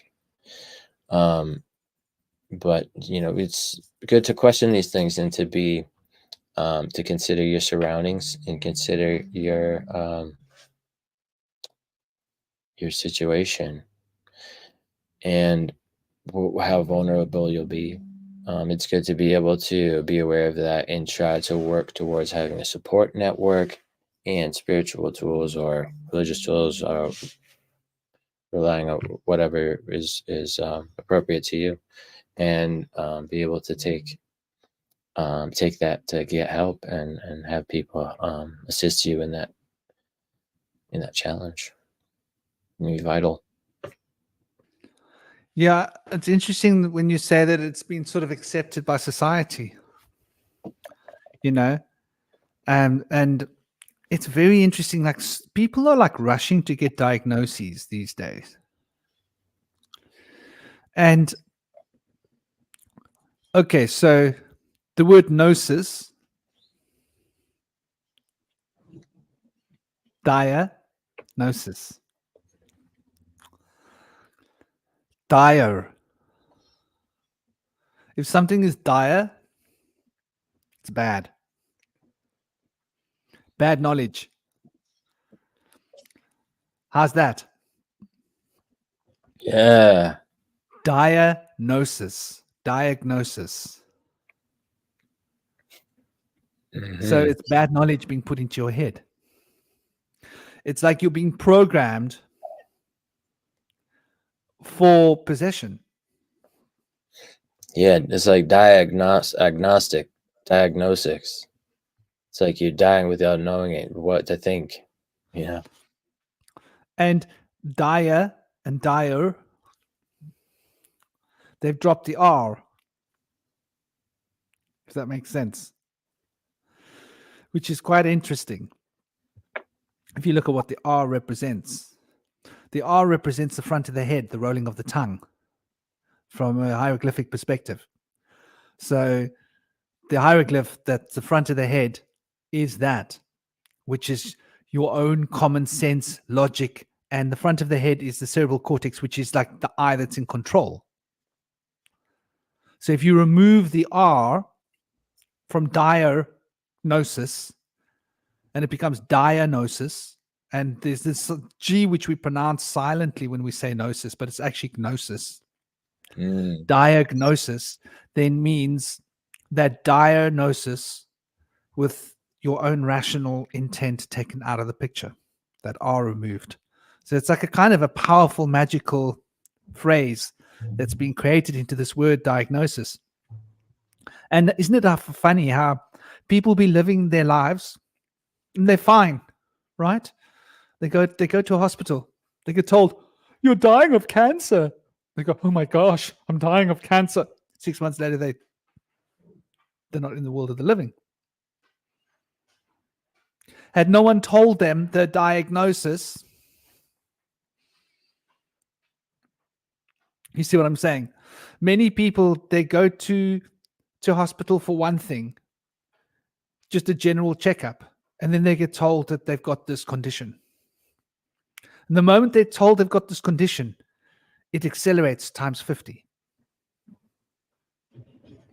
Do you see what I've noticed? Yeah, The that's mind is so cool. powerful. It tells us that we're sick, and so we get sick. Those conditions from the placebo effect in reverse is called the nocebo effect. If you're misdiagnosed, you can develop that condition. And misdiagnosis and medical problems is the number 3 cause of death in America. So when you're getting a made-up nonsense diagnosis that says that you've got a mental problem, why? Well, you're not coping with the financial stress in the world. That doesn't mean you've got a mental problem. You're not coping with the financial stress in the world, and that's causing you to become depressed. And because you're depressed, you're eating the wrong foods and you're drinking alcohol and you're subjecting yourself to a bad lifestyle. And so you're not sleeping enough. And so you're suffering from insomnia because of the way you're eating, because of the stress and the worry about money. Now the lack of sleep causes a psychosis. Now you need to be diagnosed with some mental illness. Instead of, hold on, you haven't been sleeping well because you spend too much time worrying because of the pressures of finances, because you got to look after a family and it costs a lot of money and you got to be providing money all the time and it's hard. You see what I mean? So most of the people have that, or they have some other issue, like they're not successful enough. So they've got a chip on their shoulder. So they think everybody's looking at them, judging them because they're not earning their keep, right? Or mostly it has to do with alcohol, once again, spirits. So most of those diagnoses, the people that get diagnosis, are people that have often had a habit of drinking. Isn't that interesting? It is. So I really am almost at the point of wondering, what is the point of diagnosis? If you consider the magical use of words and sounds, what it means, is it a dire knowledge you don't need? And what will that dire knowledge do to you when you achieve that state of knowledge? Will it accelerate something? Could one have been healthier if one hadn't had that knowledge and just thought, you know what, I need to improve my health. Let me change my lifestyle. Let me change my diet. Let me drink better water. Let me stop drinking. Let me make sure that I try not to eat too many preservatives. Let me eat, healthy foods. Eat some more leaves, maybe get a vegetable patch in my garden and grow my own food. There are a lot of ways to promote good health. And then we wouldn't need these hospitals. Yeah, and if your worldview says that you need a doctor to get well, and you don't believe in the power of herbal medicine and food as medicine, then maybe for you just to go to the doctor is enough to feel well. A lot of times when people don't feel well and they believe that doctors are the only way, they usually get better on the ride over to the doctor. Once they're willing to reach out for help to the doctor, then their body can heal itself because they know that they're willing to now reach out and get the help that they needed. The help was within. But if their worldview tells them that the help is beyond the self, then they're going to seek that out. And so that's just how it plays out. But, we can reprogram ourselves to be able to understand the power to heal ourselves. So the programming then becomes a coercion, because we're programmed into, the placebo and nocebo effect kick in, and then that becomes coercive. We become, what we've heard about these diseases, like that C word, that cancer word, for example. Everybody's like, oh my gosh, and that causes your natural immune system to shut down because of the fear. And then from then on, the depression sets in. And once you become depressed, well, your life force leaves your body.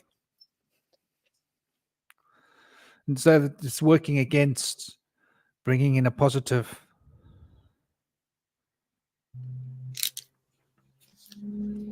Oh, wow. Yeah.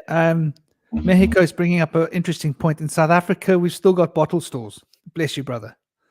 So they don't just sell booze anywhere and everywhere. One of the good things about South Africa, in England, you can buy booze at every corner shop. Probably like that in America. Is it? Yeah. Yeah, you have to They- actually go to a shop that sells alcohol. To get liquor, you have Yeah. to. Yeah, but you can get beer on the corner or wine. You can get alcohol in the big supermarkets, Yeah. the chains, Oh, but you can't get them on the other shops. You have to go to either a big supermarket for or beer. a liquor shop, and they sell just liquor.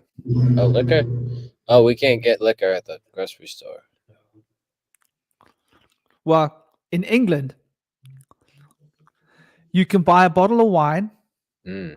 or beers or sometimes spirits at any corner shop, just about most corner shops in London. They call them 24-hour shops, and they just all night. You're never far away from booze in England. Man. London, it's ridiculous. Yeah, you've got, but what Mexico was saying, you just go and stand there and look at the people coming and going from those places. They look like devoid of life force. And Yeah. very often you'll sense monkeys on shoulders. Yeah, in sociology classes I took in my undergrad, they were teaching about how they kind of marketed menthol cigarettes in particular to like the more impoverished communities in the urban environments. And so I could imagine they would do a similar thing with the alcohol as well, trying to get the people that are down, trying to take advantage of them, and when they're vulnerable, the most vulnerable as well. Get them. Yeah, Russia and England. Yeah. America is saying Russia's like England. I never understood that. Why you can buy booze anywhere. Like, just about anywhere. Or just probably about like a third of all of the stores in London sell booze. It's just, Wow. That's what it seems like. Well, in like Islamic societies, alcohol is technically illegal, but people have it around, like they have marijuana around in our society. It's shunned, but they have it around it, and they keep it in secret or whatever. Maybe not so secret. I don't know. But I know they like to drink Johnny Walker. It's the #1 importer. It was Saudi Arabia. But it's all private purchases. They don't have like retailers there. Unless it's black market. I'm sure they do have something like that. But in their society, they have hookahs with sometimes hash, and other times a hash and opium mix. And so I've heard that people get in a bad way from getting into the hash and opium mix when they're out in like the Middle Eastern region, because that's their kind of preferred drug of choice out there. That's more allowable out in the open. Opium is. Did you know what opium does? Bad things. It's Okay, it's so it dissolves your bones from the inside. Ooh. That's not good. I've come across people with opium addictions, and if they don't get the opium, they're in their bones. All of their bones get sore. They're suffering, like they feel like all of their bones are broken. It gives you like some kind of like osteoporosis or something. Yeah, I can imagine. That sounds real bad. Yeah. Yeah. And they can't even stand up. They can't even support their own body weight without getting the fix of the drug because they're in so much pain. Feel sorry for people like that.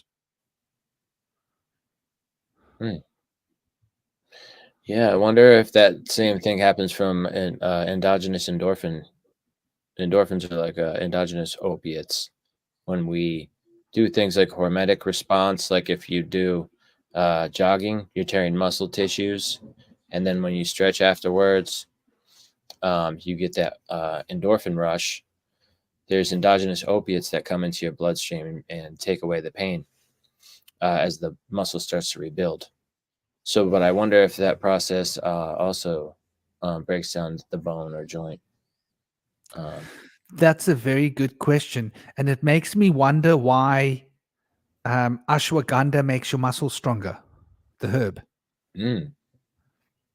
Because ashwagandha, it's also supposed to be good for stress and all sorts of other things. It's good for your pancreas, but it's also used for physical muscular density.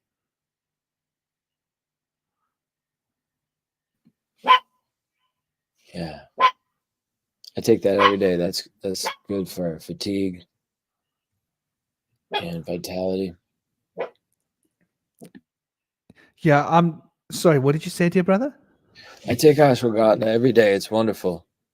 It's Ah. great for fatigue if people have adrenal stress or lack of sleep, good sleep patterns. Ashwagandha could help you get there to a Yeah. better sleep pattern.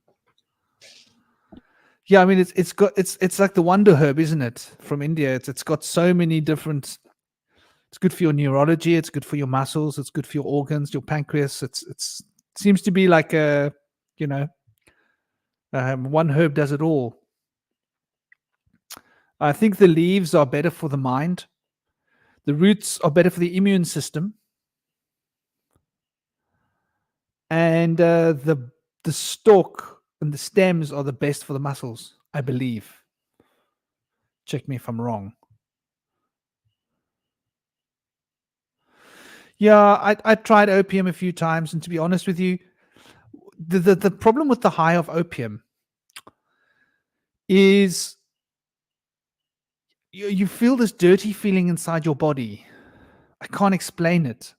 Whenever tried opium, and I used it a few times, the one time I came across this really good opium, and I never found opium that good again.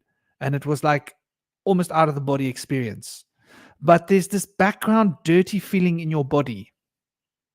It's like a feeling that your body feels dirty inside. I can't even put words to it. That must be what heroin's like. H must be like that. I don't know. I've never had H. I was never stupid enough to play with that. But because I knew that's a one-way ticket down the road you don't want to go down. And I wanted to try everything so that I'd experienced everything, but I never wanted to try that. But I thought I'd try opium because it's more natural, you know.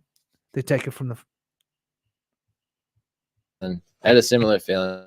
Somebody tricked me into using it one time, and it was very comforting feeling, but at the same time there was this dirty feeling in the background, and I had this sense that this is not good for me. I'm already like really chill to begin with, so I felt like there would be no like survival instinct left in me if I needed to like get up and go do something. I did not feel good on that, and it felt really grimy. And I'm glad I didn't enjoy it because I think, you know, deep down I knew that it's something that could lead to substance dependency. So I was never interested in the first place myself. I reckon all of these substances open doors and close doors. Now, there's a very interesting point here. So when we talk about MyLabs and MK Ultra, the elites are told that they can use any drug. That's fine, except THC. Really? Yeah. All of the programs don't want people to use cannabis. So all of the other substances are okay to use. They don't break down the conditioning and the training and of what's been done to your brain. But the one that actually deconditions and ruins all the training and programming is cannabis. Yes. Which is interesting. And I think it's the one that prevents possession. Yeah, I could see that. All the others can open you up to possession, but that one, it makes you almost, you're too stoned to get to possess, dude. Okay. That's cool. I know somebody got possessed off of ketamine before. The possession was triggered by the ketamine use. And I could imagine that would happen with other psychedelics as well. You know, people with schizophrenia or predisposition to schizophrenia should often stay away from psychedelics because it could trigger a condition, so to speak. Or maybe they just really have strong connection to the spirits. So makes me wonder how many of those people end up talking to the good spirits. You know, if you have a good banishing spell that you can use to protect yourself, that can really help discern what spirits you end up working with if you have a connection there. This brings us to an interesting point. What can one do? Let's go into the practical. If one feels one's being, and I sometimes have clients coming to me, then I have to sort of work with certain clients that are suffering this kind of thing. And, you know, obviously there's various different kinds of trance that one can go into and bring forth the ancestral spirit within people to reawaken their ancestral spirit. Though I think like that's an extreme an extreme thing to do. I think there are a lot of simpler. What would you recommend to people that feel they're being possessed, or that the voices are talking to them and they're becoming concerned? What do you think would be an option for people to do? I think a lot of times A list of things. an antipsychotic would be useful for some people that go that route. For other people, maybe marijuana would be a good choice. It'd be good to do some research and get some feedback on that. But from my experience, I've never really heard of it being an issue. I've always thought of it to be helpful in the case. But you can use exorcists and frankincense and myrrh in a ritual ceremony if that's your worldview. But whatever caters to what you think is going to be helpful in that kind of a situation should be what you go for, I think. And find that support network that you need, and reach out for the tools that someone has to be able to deal with that.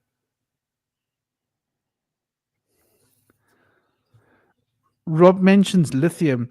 My experience, and I've seen people on lithium before, it seems to narrow the gauge of one's experience emotionally.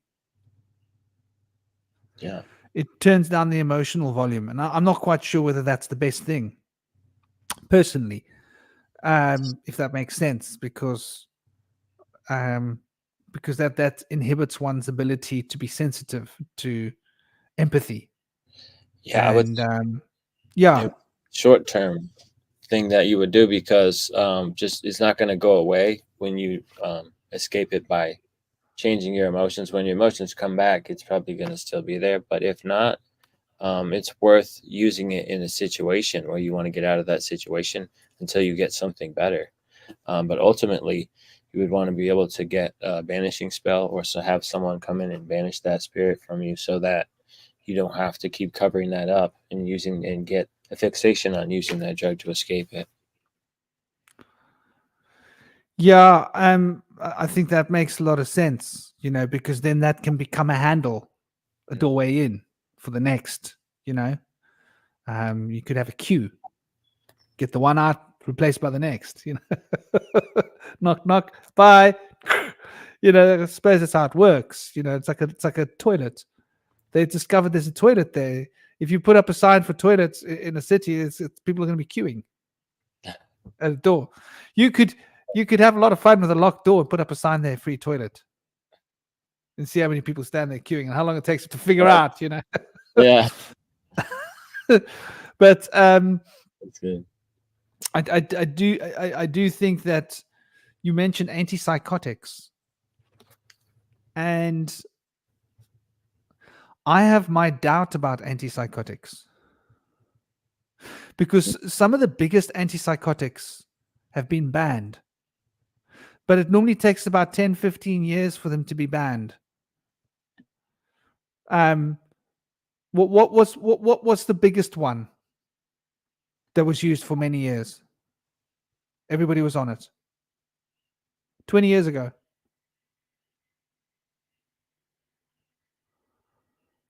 It sold more than anything else anywhere in the world.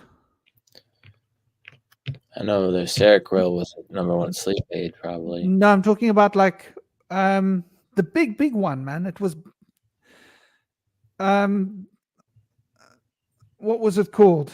Biggest antidepressant. Prozac. Prozac. Mm, Prozac's illegal. God, Do you know why it's illegal? it was a sugar pill, or it's less effective than a sugar pill in studies. I heard. No, it's been banned by courts in various countries Why? because it increases the suicide rate. Exactly. Yeah. And it was proved in court to a judge Mhm. against a rich pharmaceutical corporation that can afford the best lawyer. Yeah. So the evidence was compelling. Yep. So Prozac was used by most of the people in the world and was considered the best, safest antidepressant. But it's not used anymore because they noticed that it actually causes worse psychological problems than what it helps with. Yeah. So what it does is initially it helps you Okay. until it makes it worse. Sort of like if you're depressed and you drink alcohol, initially you'll forget your problems, right? And it'll be fun until it catches up with you. And then your problems are exasperated. I think all substances do that. I don't think substances are I don't think they're the yeah, thank you. There it was mentioned. Yeah, Rob, you guys are on it. And Mexico. But that stuff is like hectic. And I knew a lot of people that were on it when I was young. It was a popular thing. If anyone is depressed, they'd be on Prozac, and it was just considered to be the safest, most normal thing. And I think that it took them 20 years to be able to prove that it wasn't safe. So I reckon that this is why the pharmaceutical corporations have learned to cycle their drugs. They put them on the market for a certain period of time, and then they take them off the market. They take the recipe, they tweak it just a little bit. They put it back on and market it under a different label, and it's a different drug. And so nobody's the wiser. And so if there's dirt getting lifted from the carpet from Prozac, they'll just stop putting Prozac on the market. They'll replace it with a better one. The reason they keep replacing these drugs with other drugs, and if you look at the patents that they take out, very often they put insignificant additions to the actual drug that doesn't really change the operation of the drug, but they'll just change the recipe enough so that they can register it as a new patent, but it's the same drug. This is a very common practice in the pharmaceutical industry. So I personally am very reticent to trust the pharmaceutical industry. Just from my experience of my life and watching, I mean, I've never been on anything, but I've known a lot of people that have been on it. I've looked after people that are on it. I cared for disabled people. So I saw a lot of people on all different kinds of antidepressants, and I saw people going onto it and how it would change them. My own brother has a long road of antipsychotics and antidepressants. After we lost our little brother, he didn't handle it very well, and he would keep going to go and hang out with the wrong people on the wrong side of the tracks, gangsters and such, and take heavy drugs and amphetamines and all sorts of stuff and become psychotic and have drug-related psychosis. And it was a pattern in his life for like 5-10 years until he actually ended up on antipsychotics or antidepressants as a permanent thing. And once he was on that, he needed sleeping pills to sleep. And so he's on a cocktail of drugs, and he has been most of his life. So I think it opens a door. And apparently, if you look at most of the indications of these drugs, it says it's only to be used short term for an emergency. So it shouldn't be getting used for more than 6 months, I believe. But basically what people, they can put on it and they stay on it. So I don't think that chemicals are the way to deal with it. Obviously, burning incense, the sense of smell, is going to have an effect. But I think the real the really important notions are programming your mind. I think affirmations work rather well. Positive affirmations are a good way to protect one's aura from it happening. That's more of a preventative than a cure. I think practicing meditation is going to empower one so that one is able to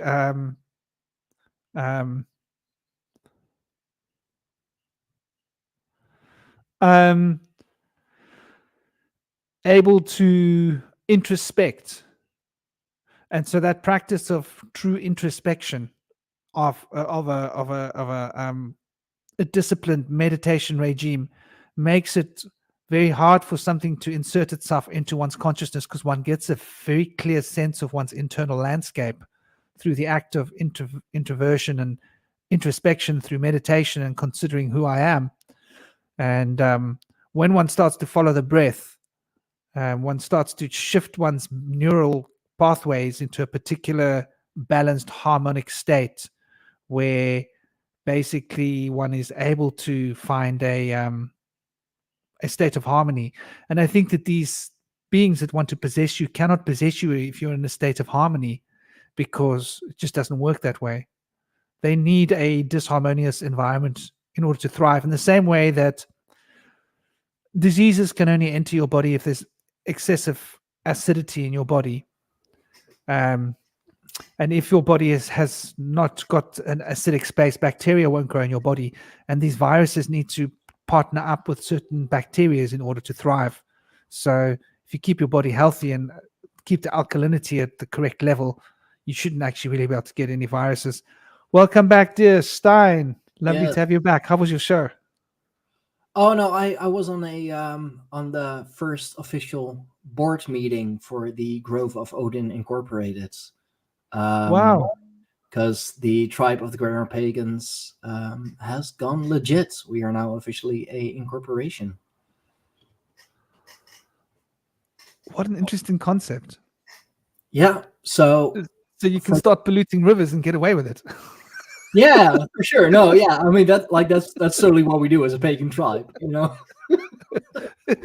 No, yeah, we're officially, for now at least, the tribe of the Greater Pagans. That's like the name for like outward. The Grove of Odin Incorporated is our legal name. For now, we are officially recognized as a church. Oh wow! So you've got NGO status. Yeah. So the tribe of the Greater That's Pagans, cool. We're an official fucking church now, and we're in the process of getting the money and the paperwork together for to register officially as a not-for-profit entity. Wow, that's cool. So yeah, I just came off the first official board meeting. So yeah, how many major steps. How many of you are there on the board to start with? It's me and the boys, really. So Joshua, Nice. as the president, Raven Wolfgar as the, oh god, he had a name for himself, but his official role is treasurer, and then myself as the secretary. But we have we have our own titles, of course. Oh yeah, so yeah, Raven is the director of worship services, and I am the international ambassador for the Grove of Odin Incorporated. So yeah, major steps are being taken. Wow, that's actually quite interesting. So you guys have got your registry sorted out. So, like you say, the next thing is your NGO financial status, your tax, and all of that. And then you guys are out of the starting blocks, which is interesting because then you can start collecting money to do projects. Yeah. And then you can start doing local community projects. That's how it all started. Really, I mean, like I wanted to go legit with the tribe anyway. That's always been a goal of mine, to have it be an actual tribe and not just an online community. Josh really wants a a grove, like an official pagan grove, and that's really how it all got started. And we had a guest on the podcast a while ago who is he is a pagan but has worked in government, like actual freaking Washington government, and he brought us many different ideas, and really, like, at least for Josh, got the ball rolling of like, hey, it's not that hard to actually go legit with the tribe. You just need to fill in certain forms, and yeah, so we're for now we're officially recognized as a church based on Odinism, or very broadly speaking, Norse Germanic paganism. And we are in the process, indeed, of becoming a full-blown charity, really.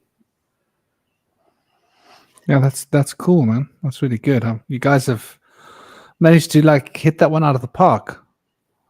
So Yeah. good on you guys. Yeah. And yeah, we really haven't even officially announced it yet to the tribe. So I guess you guys are the first to know, outside of the board of directors, really. And the So you wifey. can start offering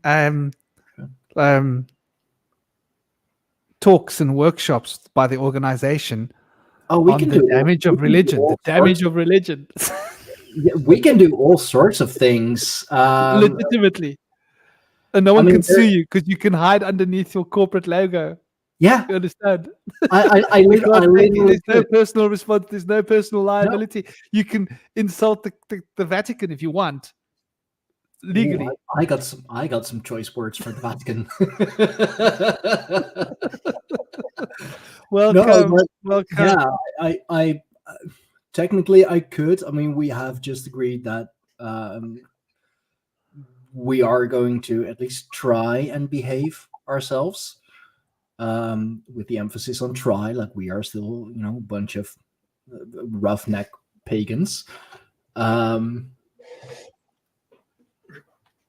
But yeah, so yeah, try That's making. We're making waves and making big freaking waves. So, yeah. I tried to name my cat Loki, but his father's name was Loki, so I ended up naming him Merlin. But he just named my girlfriend's new puppy Loki. Nice. That's sweet, man. So you're getting back to the whole possession thing. Sure. Yeah. I think that I haven't mentioned. What we're here for. No, well, what do you do? How do you deal with possession? If somebody's afraid that they're getting possessed, if somebody's feeling that there's voices talking to them and these voices are saying like you should do things you shouldn't do, or that these are trying to upset them, and this can happen because there's a lot of beings out there. They're not all like airy fairy fantasy wearing pink leotard and like ready to do yoga with you. Some of them are like a bit nasty, like ass-tea nasty. And so you what can we do? We've mentioned meditation is an option, burning certain herbs and fragrances that purify the space, because the sense of smell is how they get in to the consciousness. It's a very important point. The sense of smell is you smell when there's these beings present.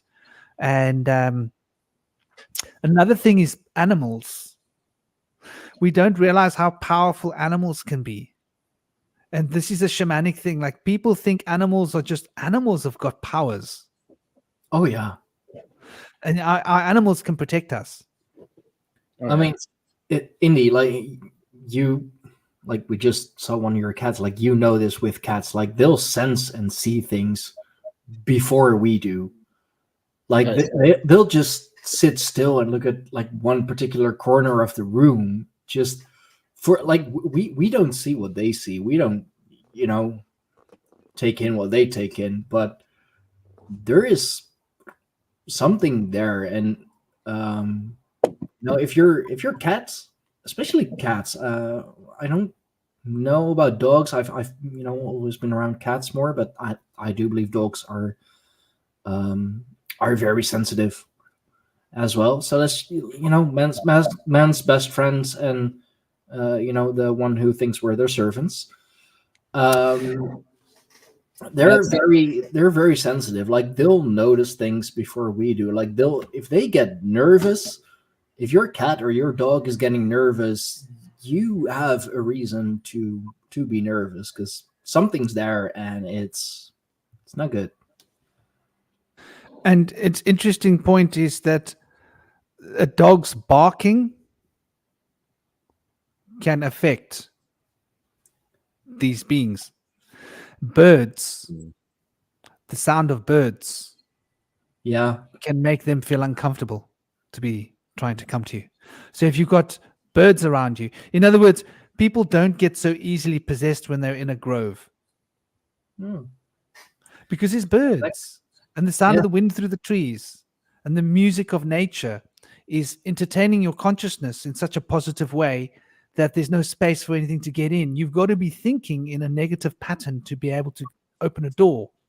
Yeah. And so if you've got beautiful bird sounds around you, if you've got birds, if you've got cats, the cats will alert you. And so rather than being aware of that other being, you'll suddenly become aware of your cat. And then your cat will come and sit on you and it'll purr. And that purring is a very powerful resonant vibrational field that actually chases things away. Dolphins can chase them away. Dogs growling and barking can chase away beings. Firecrackers. What are firecrackers? Firecrackers has got to do with an ancient practice of making fire and making big, loud, banging pots together around a fire in order to chase away evil spirits. I mean, that's how New Year's Eve came to be. Yeah. So there are many ancient tried and tested ways. All the bad stuff from the previous year. Yeah.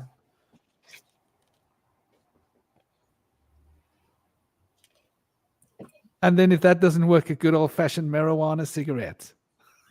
Sure, why not? I mean, I can't do that anymore because, I would absolutely love to, but I'm too sensitive for those things. I've gotten in trouble at least 3 times. No, but like actual financial trouble, like not paying bills and buying weed instead.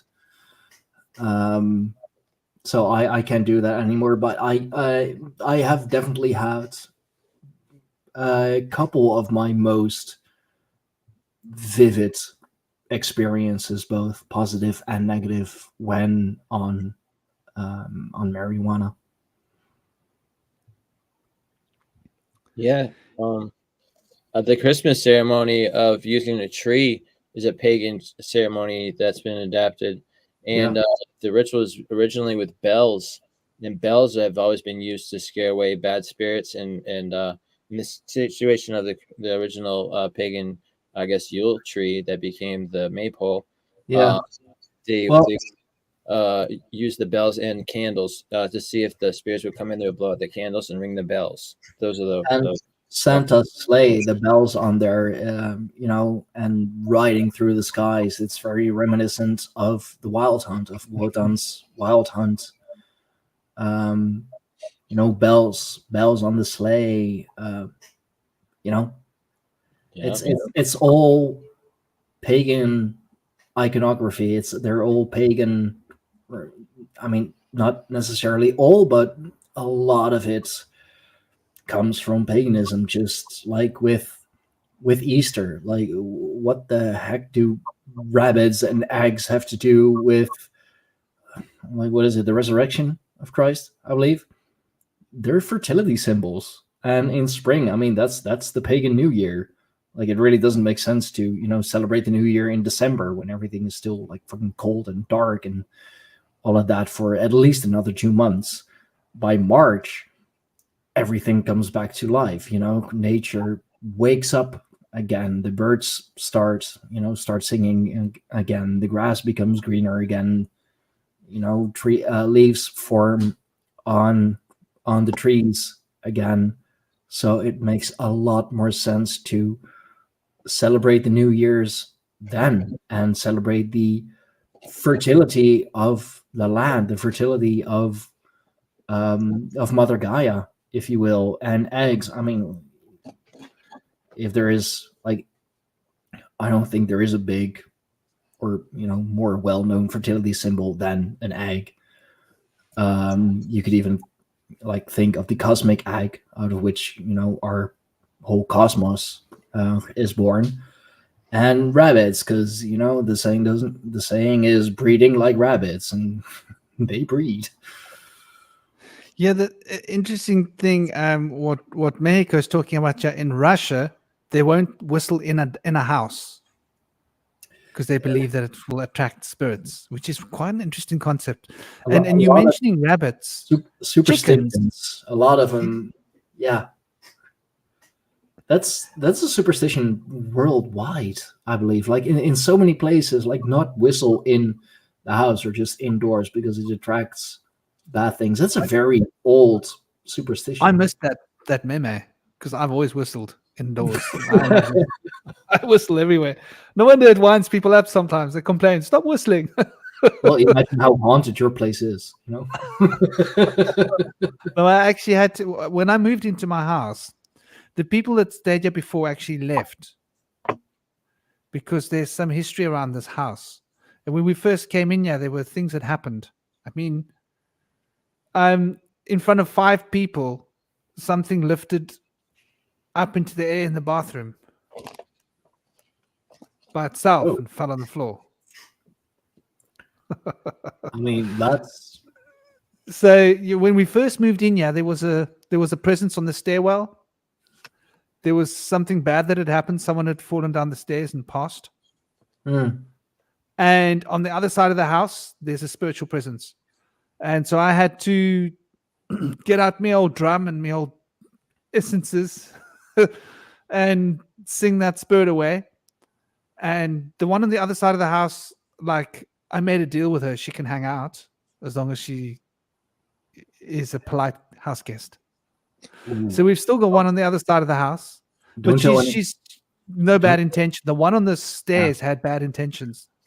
It's interesting how stairs and stairwells and ghosts or entities, there is such a connection to that. Even if not even necessarily something bad happened on the stairs, it seems to be a place that it attracts, or I don't know, or I've just seen way too much ghost hunter shows. It attracts stairs. Oh shit. Stairs from the other side. And always especially in movies, and I mean we all know they can and are definitely predicting stuff. Those grand stairwells, there will always be something there, or the very creaky stairs leading to the basement. Name a more overused horror trope than creaky stairs going into a dark basement. Yeah, I'm starting to understand now when it's too quiet what they're really talking about. The birds aren't there to protect him anymore in that forest. I mean, yeah, it's quiet. Too quiet. Dun, dun, dun. Crickets are chirping, but they're not. Yeah, no, exactly. And that's a good one. That's also when you know that something's about to go down. It's always the most quiet before the storm. And I believe that is literally the case as well, with hurricanes and several severe storms and all of that. It's always wind still before the actual storm comes to pass. So yeah, I've always found it very suspicious. I mean, I always Netherlands, like we're a small country, but very tightly packed. So there's always something going on around me, and I actually have trouble, like resting when there is not something happening around me. Like when it's very, very quiet. I mean, I had those troubles when I first got with the mother of my children. Like she lives up north in Frisia, where it is actually quiet and nature still does exist.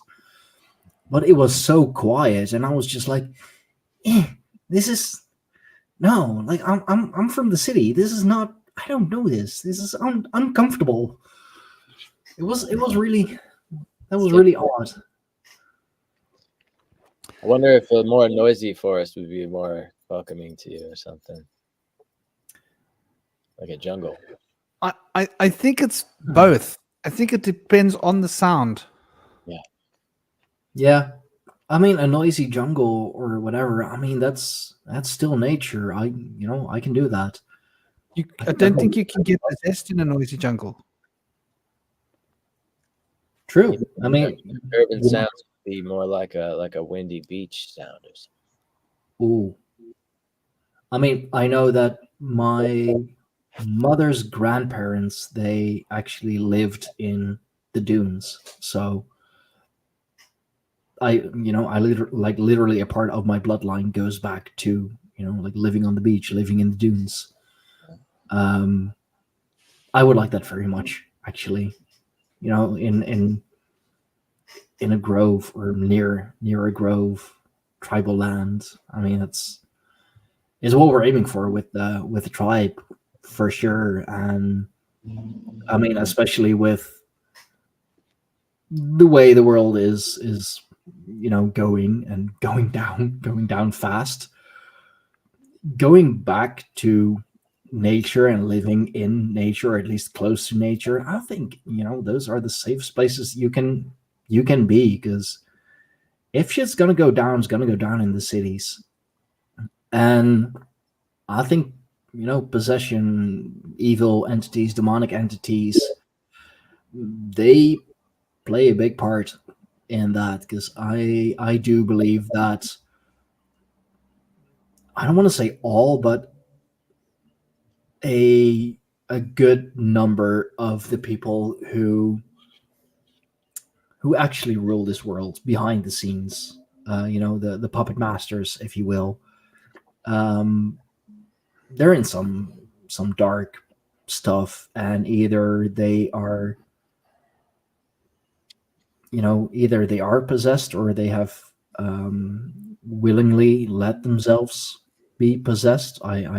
It wouldn't surprise me if that's the case too. Like literally making a deal with the devil. You can have all the power, you can have all the money.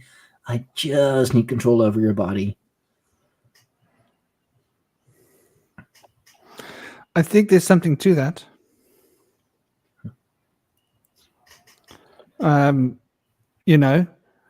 Contracts, because this is what sorcery is all about, contracts, right? Yeah. And so if you think about that, then basically what that means is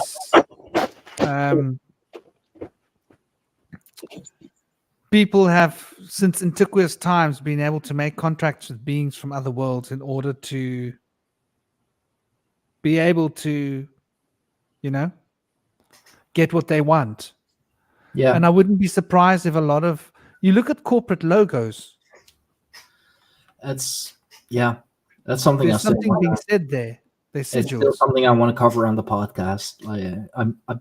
I have a possible guest to talk about that, but corporate logos, sports logos, or from the bigger movie studios, for example, the things you see, they're designed in that way for a reason, not just because it looks pretty. There is a message behind it. What is that, dear brother? Subversive symbolism. Yeah, absolutely. False flags. Oh my gosh, subversive symbolism and false flags. Those two go hand in hand.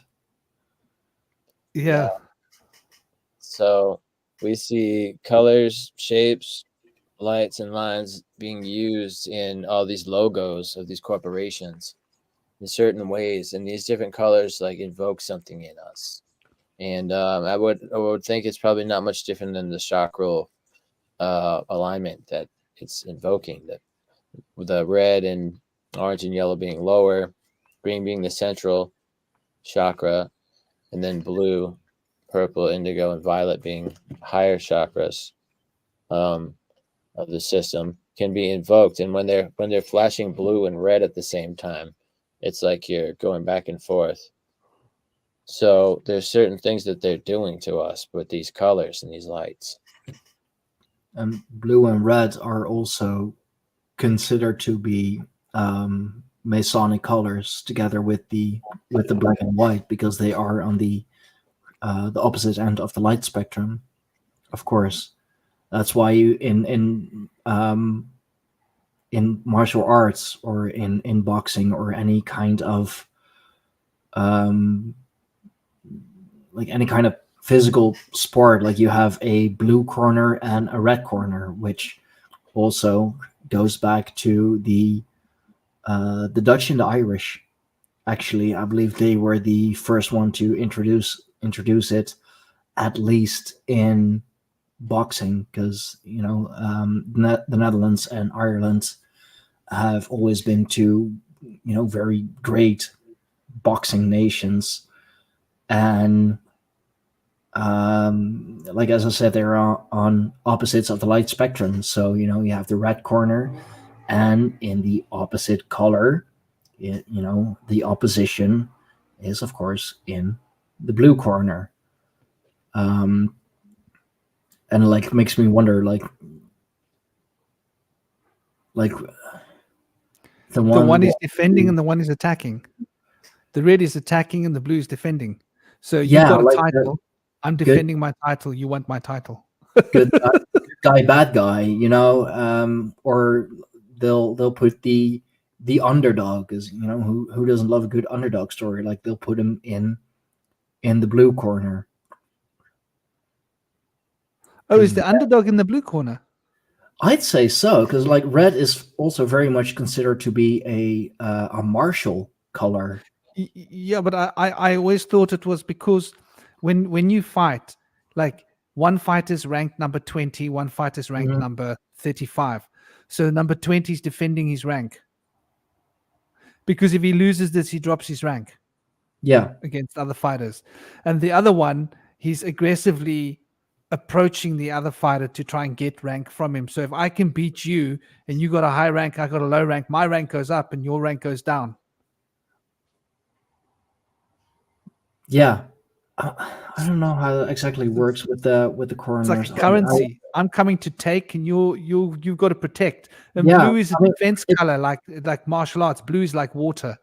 Defending. It literally is like one of the rules, or for the point scoring system, at the very least in the UFC. I can't speak for other MMA promotions, but how aggressive you are, like how much of a dominant fighter you are, is also scored. So if you're very much a defensive fighter and you're constantly like fighting backwards, if you will, and you're constantly with your back to the cage, literally, you're locked up in a cage as the animal you are, like that will cost you. But if you take the inner circle, like literally the inner circle, and you manage to keep your opponent with their back to the cage, you're considered the more dominant fighter. So you will score higher on the scorecards and therefore higher in the ranking. And it was 3 judges. Interesting. Well, 4 really, 3 judges at ringside, and then the one who actually calls the fight, who has the most power really in determining who's the winner or the loser, is the ref who is in the cage with you, because he is eventually the one who will stop the fight and the one who raises your hand in victory. So the scorecards of the judges, I mean, they determine a whole lot, of course, and of course, there have to be 3 judges. I mean, like you can say so that there's always a majority or whatever. We all know why it is, but I would say that it's actually the referee who is with you in the cage or in the ring who has the most power.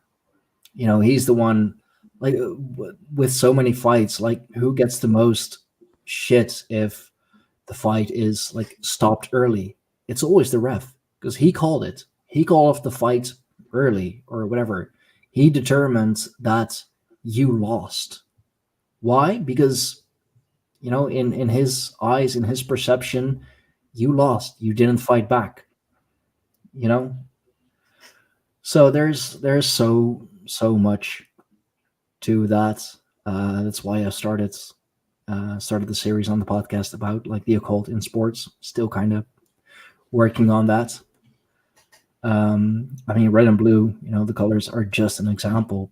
Putting people like literally in a cage to fight. It's considered a very animalistic, very brutal sport already. So like, why not put them in an actual cage? I'm trying to remember the Japanese. I remember the one is Aka, which is red. Is the other one Shiro? Aka, Joransky, Ippon. Shiro, Joransky, Ippon. The That's judo, names, right? Or judo, karate, any Japanese form of martial arts. I don't. But I think they use white and red. Interesting. In the old Japanese schools. So it's fascinating. You've actually opened an interesting door. I'm curious, what do the Chinese do? Yeah, what are their corners like when they have a I mean, bout? the kimono or the gi is predominantly white. Not sure why that would be. I mean, you could say so that so that you see the belt color better, and like the belts, a ranking system. There's definitely something to that as well. Like that's not by accident. I think white is often the color of water because it reflects. Water reflects. So like white or silver is often related to water from Vedic culture, and martial arts traveled from India to China and China to Japan. And so Japan, they would have taken the apats Brazil, yeah, color of water, and so the water is considered to be the divine element because it brings you to a state of peace and contemplation. I mean, and that's meditation. definitely what martial arts does. I mean, that's I've said so many times. It's like one of the things that I keep repeating. Like martial arts, especially jiu-jitsu, that's my meditation. That's how I can come to myself. Yeah, Shiro is white in Japanese, apparently. Yeah. I had to look it up because I remember Aka and Shiro because they used to compete a lot. So I always used to like it when I was in the Aka corner. I liked it, the red, because I was a boy, I was a teenager, 16, 17. It's like red, dragon. No, not dragon, tiger. Rah! Dragons aren't real. Teenage mentality. But, it's interesting because this notion of colors coming back up. I think it's a powerful tool. Okay, so we're gonna have to wrap it up in the next 10 minutes. Otherwise, I'm going to run out of reel. Run out of reel. Oh no, we're running out of reel. But we've hit the 4-hour mark. But just the last few things of what we can do to protect ourselves. I think color is a very powerful tool. Yeah. The therapy of color, therapy of smells, flower essences, the right herbs, the right incense, sage, frankincense, myrrh. There's millions of different things that one can use. It can be as easy as wearing colors, wearing whites, having plants in your home. Like, have some color in your home, wear color. There's a reason why so many dark magicians like all wear black, because it soaks up all the light, and white reflects it. I mean, great example. Like, I mean, it's kind of grayish, but still it's very, very freaking reflective. So yeah. No, definitely. I think colors are important, and I think that when you start to put the colors around you, you can change your mood without changing your color. Yeah.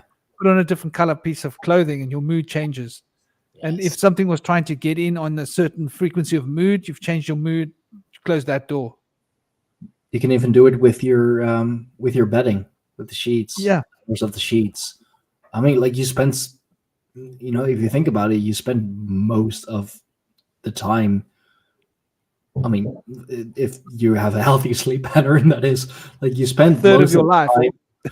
Yeah, a third of your life in that thing. But so many people don't think about that. I mean, my wife has definitely helped me with that, with putting more color on my bed as well, and floral patterns. So you have the plants too. Color, nature. It can really be as simple as that. I think that that's something that we've forgotten, and then of course the sound of our own voice. Yeah, very powerful tool we've forgotten. Which, as a podcaster, you hear often enough, of course.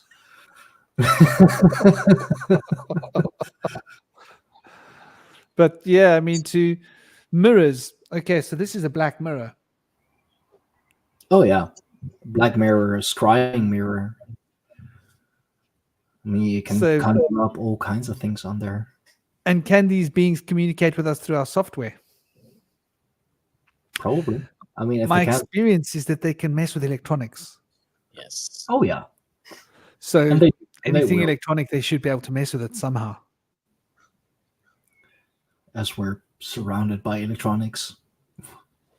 So it sort of makes you wonder why we're all being trained to have this device on our body all the time. It's not just for tracking us. If only it were so simple. Well, they want to listen to our conversations and scan our heart rate and keep track of our brain. And now they are putting nanoparticles, fluorescent particles in the Coca-Cola and in the Pepsi. I don't drink sodas anyway, so. Yeah, no, it's been in court, and it's a big deal.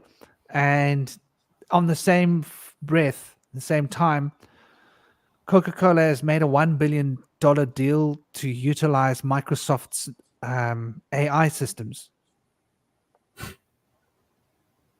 Now, $1 billion is a lot of money. Oh yeah.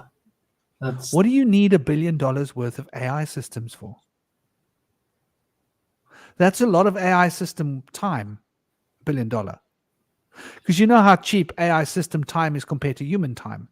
Yeah. So what are they scanning?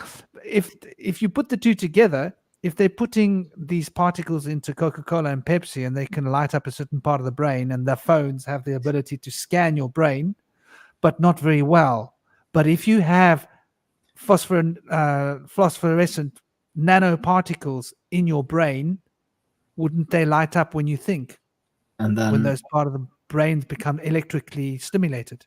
And then a very powerful AI to interpret it. Yeah, so they can tell whether the adverts that are coming at you through your phone are working or not. Yeah. Scanning your brain. I wonder whether this is possibly integrated, and maybe not the current technology of phones, but let's look at the next generation of phones that are coming out, what kind of scanning potentials they will have. So I mean, I don't know. It's all hearsay. But I think the level of programming and coercion, because then they can see how effective the programming is. Like you're watching, some advertisement, they'll be able to track where you are, what you're doing, what other technology you're watching. And let's face it, you're constantly being advertised at from some corner, somewhere. Yeah. And I know that a lot of apps can do that already. Like they can literally tell if you are looking at your screen. Like they can, there's that's also one of the reasons why the front camera on your phone gets more powerful, tracking eye movement. So they can like literally see what you're looking at. They just have to overlay the screen, and they already know everything that you're doing on your phone. So if they can track eye movement, they can literally see what you're looking at. And if they can see what you're looking at, they know what you're interested in. Because what you're interested And then in, they can see how you feel about that. exactly, so that they can sell you stuff. It's always Really well. always about money, attention, time, everything is money. Everything can be and will be monetized. So if you guys could have the last minute segment each, and we say goodbye to everybody, what would be your last throw onto the table? That's a good one. We got false flags operations we mentioned earlier, and I would like to say that those can be evident. It's usually something where they're presenting the problem and they're creating confusion, and proposed solution is actually often detrimental and leads to worse conflict. So you got to look out for these false flag operations, psyops, where they're trying to make people scared about nothing. The whole Cold War was like great. You mean like the arm prick adventure? Exactly. And we just had one, in the US, and I've seen footage of his supporters, and like, oh man, like tell me you're in a cult without telling me you're in a cult. Like, sheesh. But yeah, Who got shot in the air. yeah, and now just so many of his biggest fans and followers like literally have their ear taped because their hero has it too, and it's in solidarity. So they're walking around with a MAGA head and one ear in bandages because that's how he walks around as well. So trying to invoke his spirits, trying to invoke his energy, perhaps. So like I said, tell me you're in a cult without telling me you're in a cult. Yeah. I think that's probably a good take about it. Avoid being in a cult. Yeah, I mean you can be a cult, just don't be in a cult. Whatever you do, avoid all cults. Well, thank you, everybody. It's been lovely having you guys on the show. Thank you, everybody that's been watching the show and being a part of it. 4 hours and 13 minutes. It's a good place to stop, I think. Under the 4 hours and 15 minutes, I'm happy. I'm sending you all so much love, blessings. Been an honor to have you guys on the show. It's been great. Congratulations on your just quickly before we leave, where's the website? For the tribe, you mean? Or Greyhound, that will for the foreseeable future will still be www.greyhornpagans.com. I mean, and then you'll change it or whatever. Yeah. No, I mean we're for the outward presenting will always be the tribe of the Greyhorn Pagans. Legally, we are the Grove of Odin Incorporated. So outward presenting will always be the tribe of the Greyhorn Pagans. That is not going to change. Celtic Cross, awesome. But yeah, www.greyhornpagans.com. Everything that that we do, that we have done that we are currently doing is on there. Any news will either be linked or be spread on there as well. So just keep an eye on the website, and all the links are on there. So yeah, thank you for letting me have this time. Well, thank you. Yes. Honor to both of you. Honor to all of you. And my Cherry, lovely having you here, and Canuck and everybody that's been in the crew. I think a lot of the people have been leaving. Take a little trip. Lovely to see you here, Mexico, and everybody else that has been here. Rob, I think Rob might have gone to eat. Sending you all so much love, blessings, peace, honor, respect. Om Shanti. Om Shanti.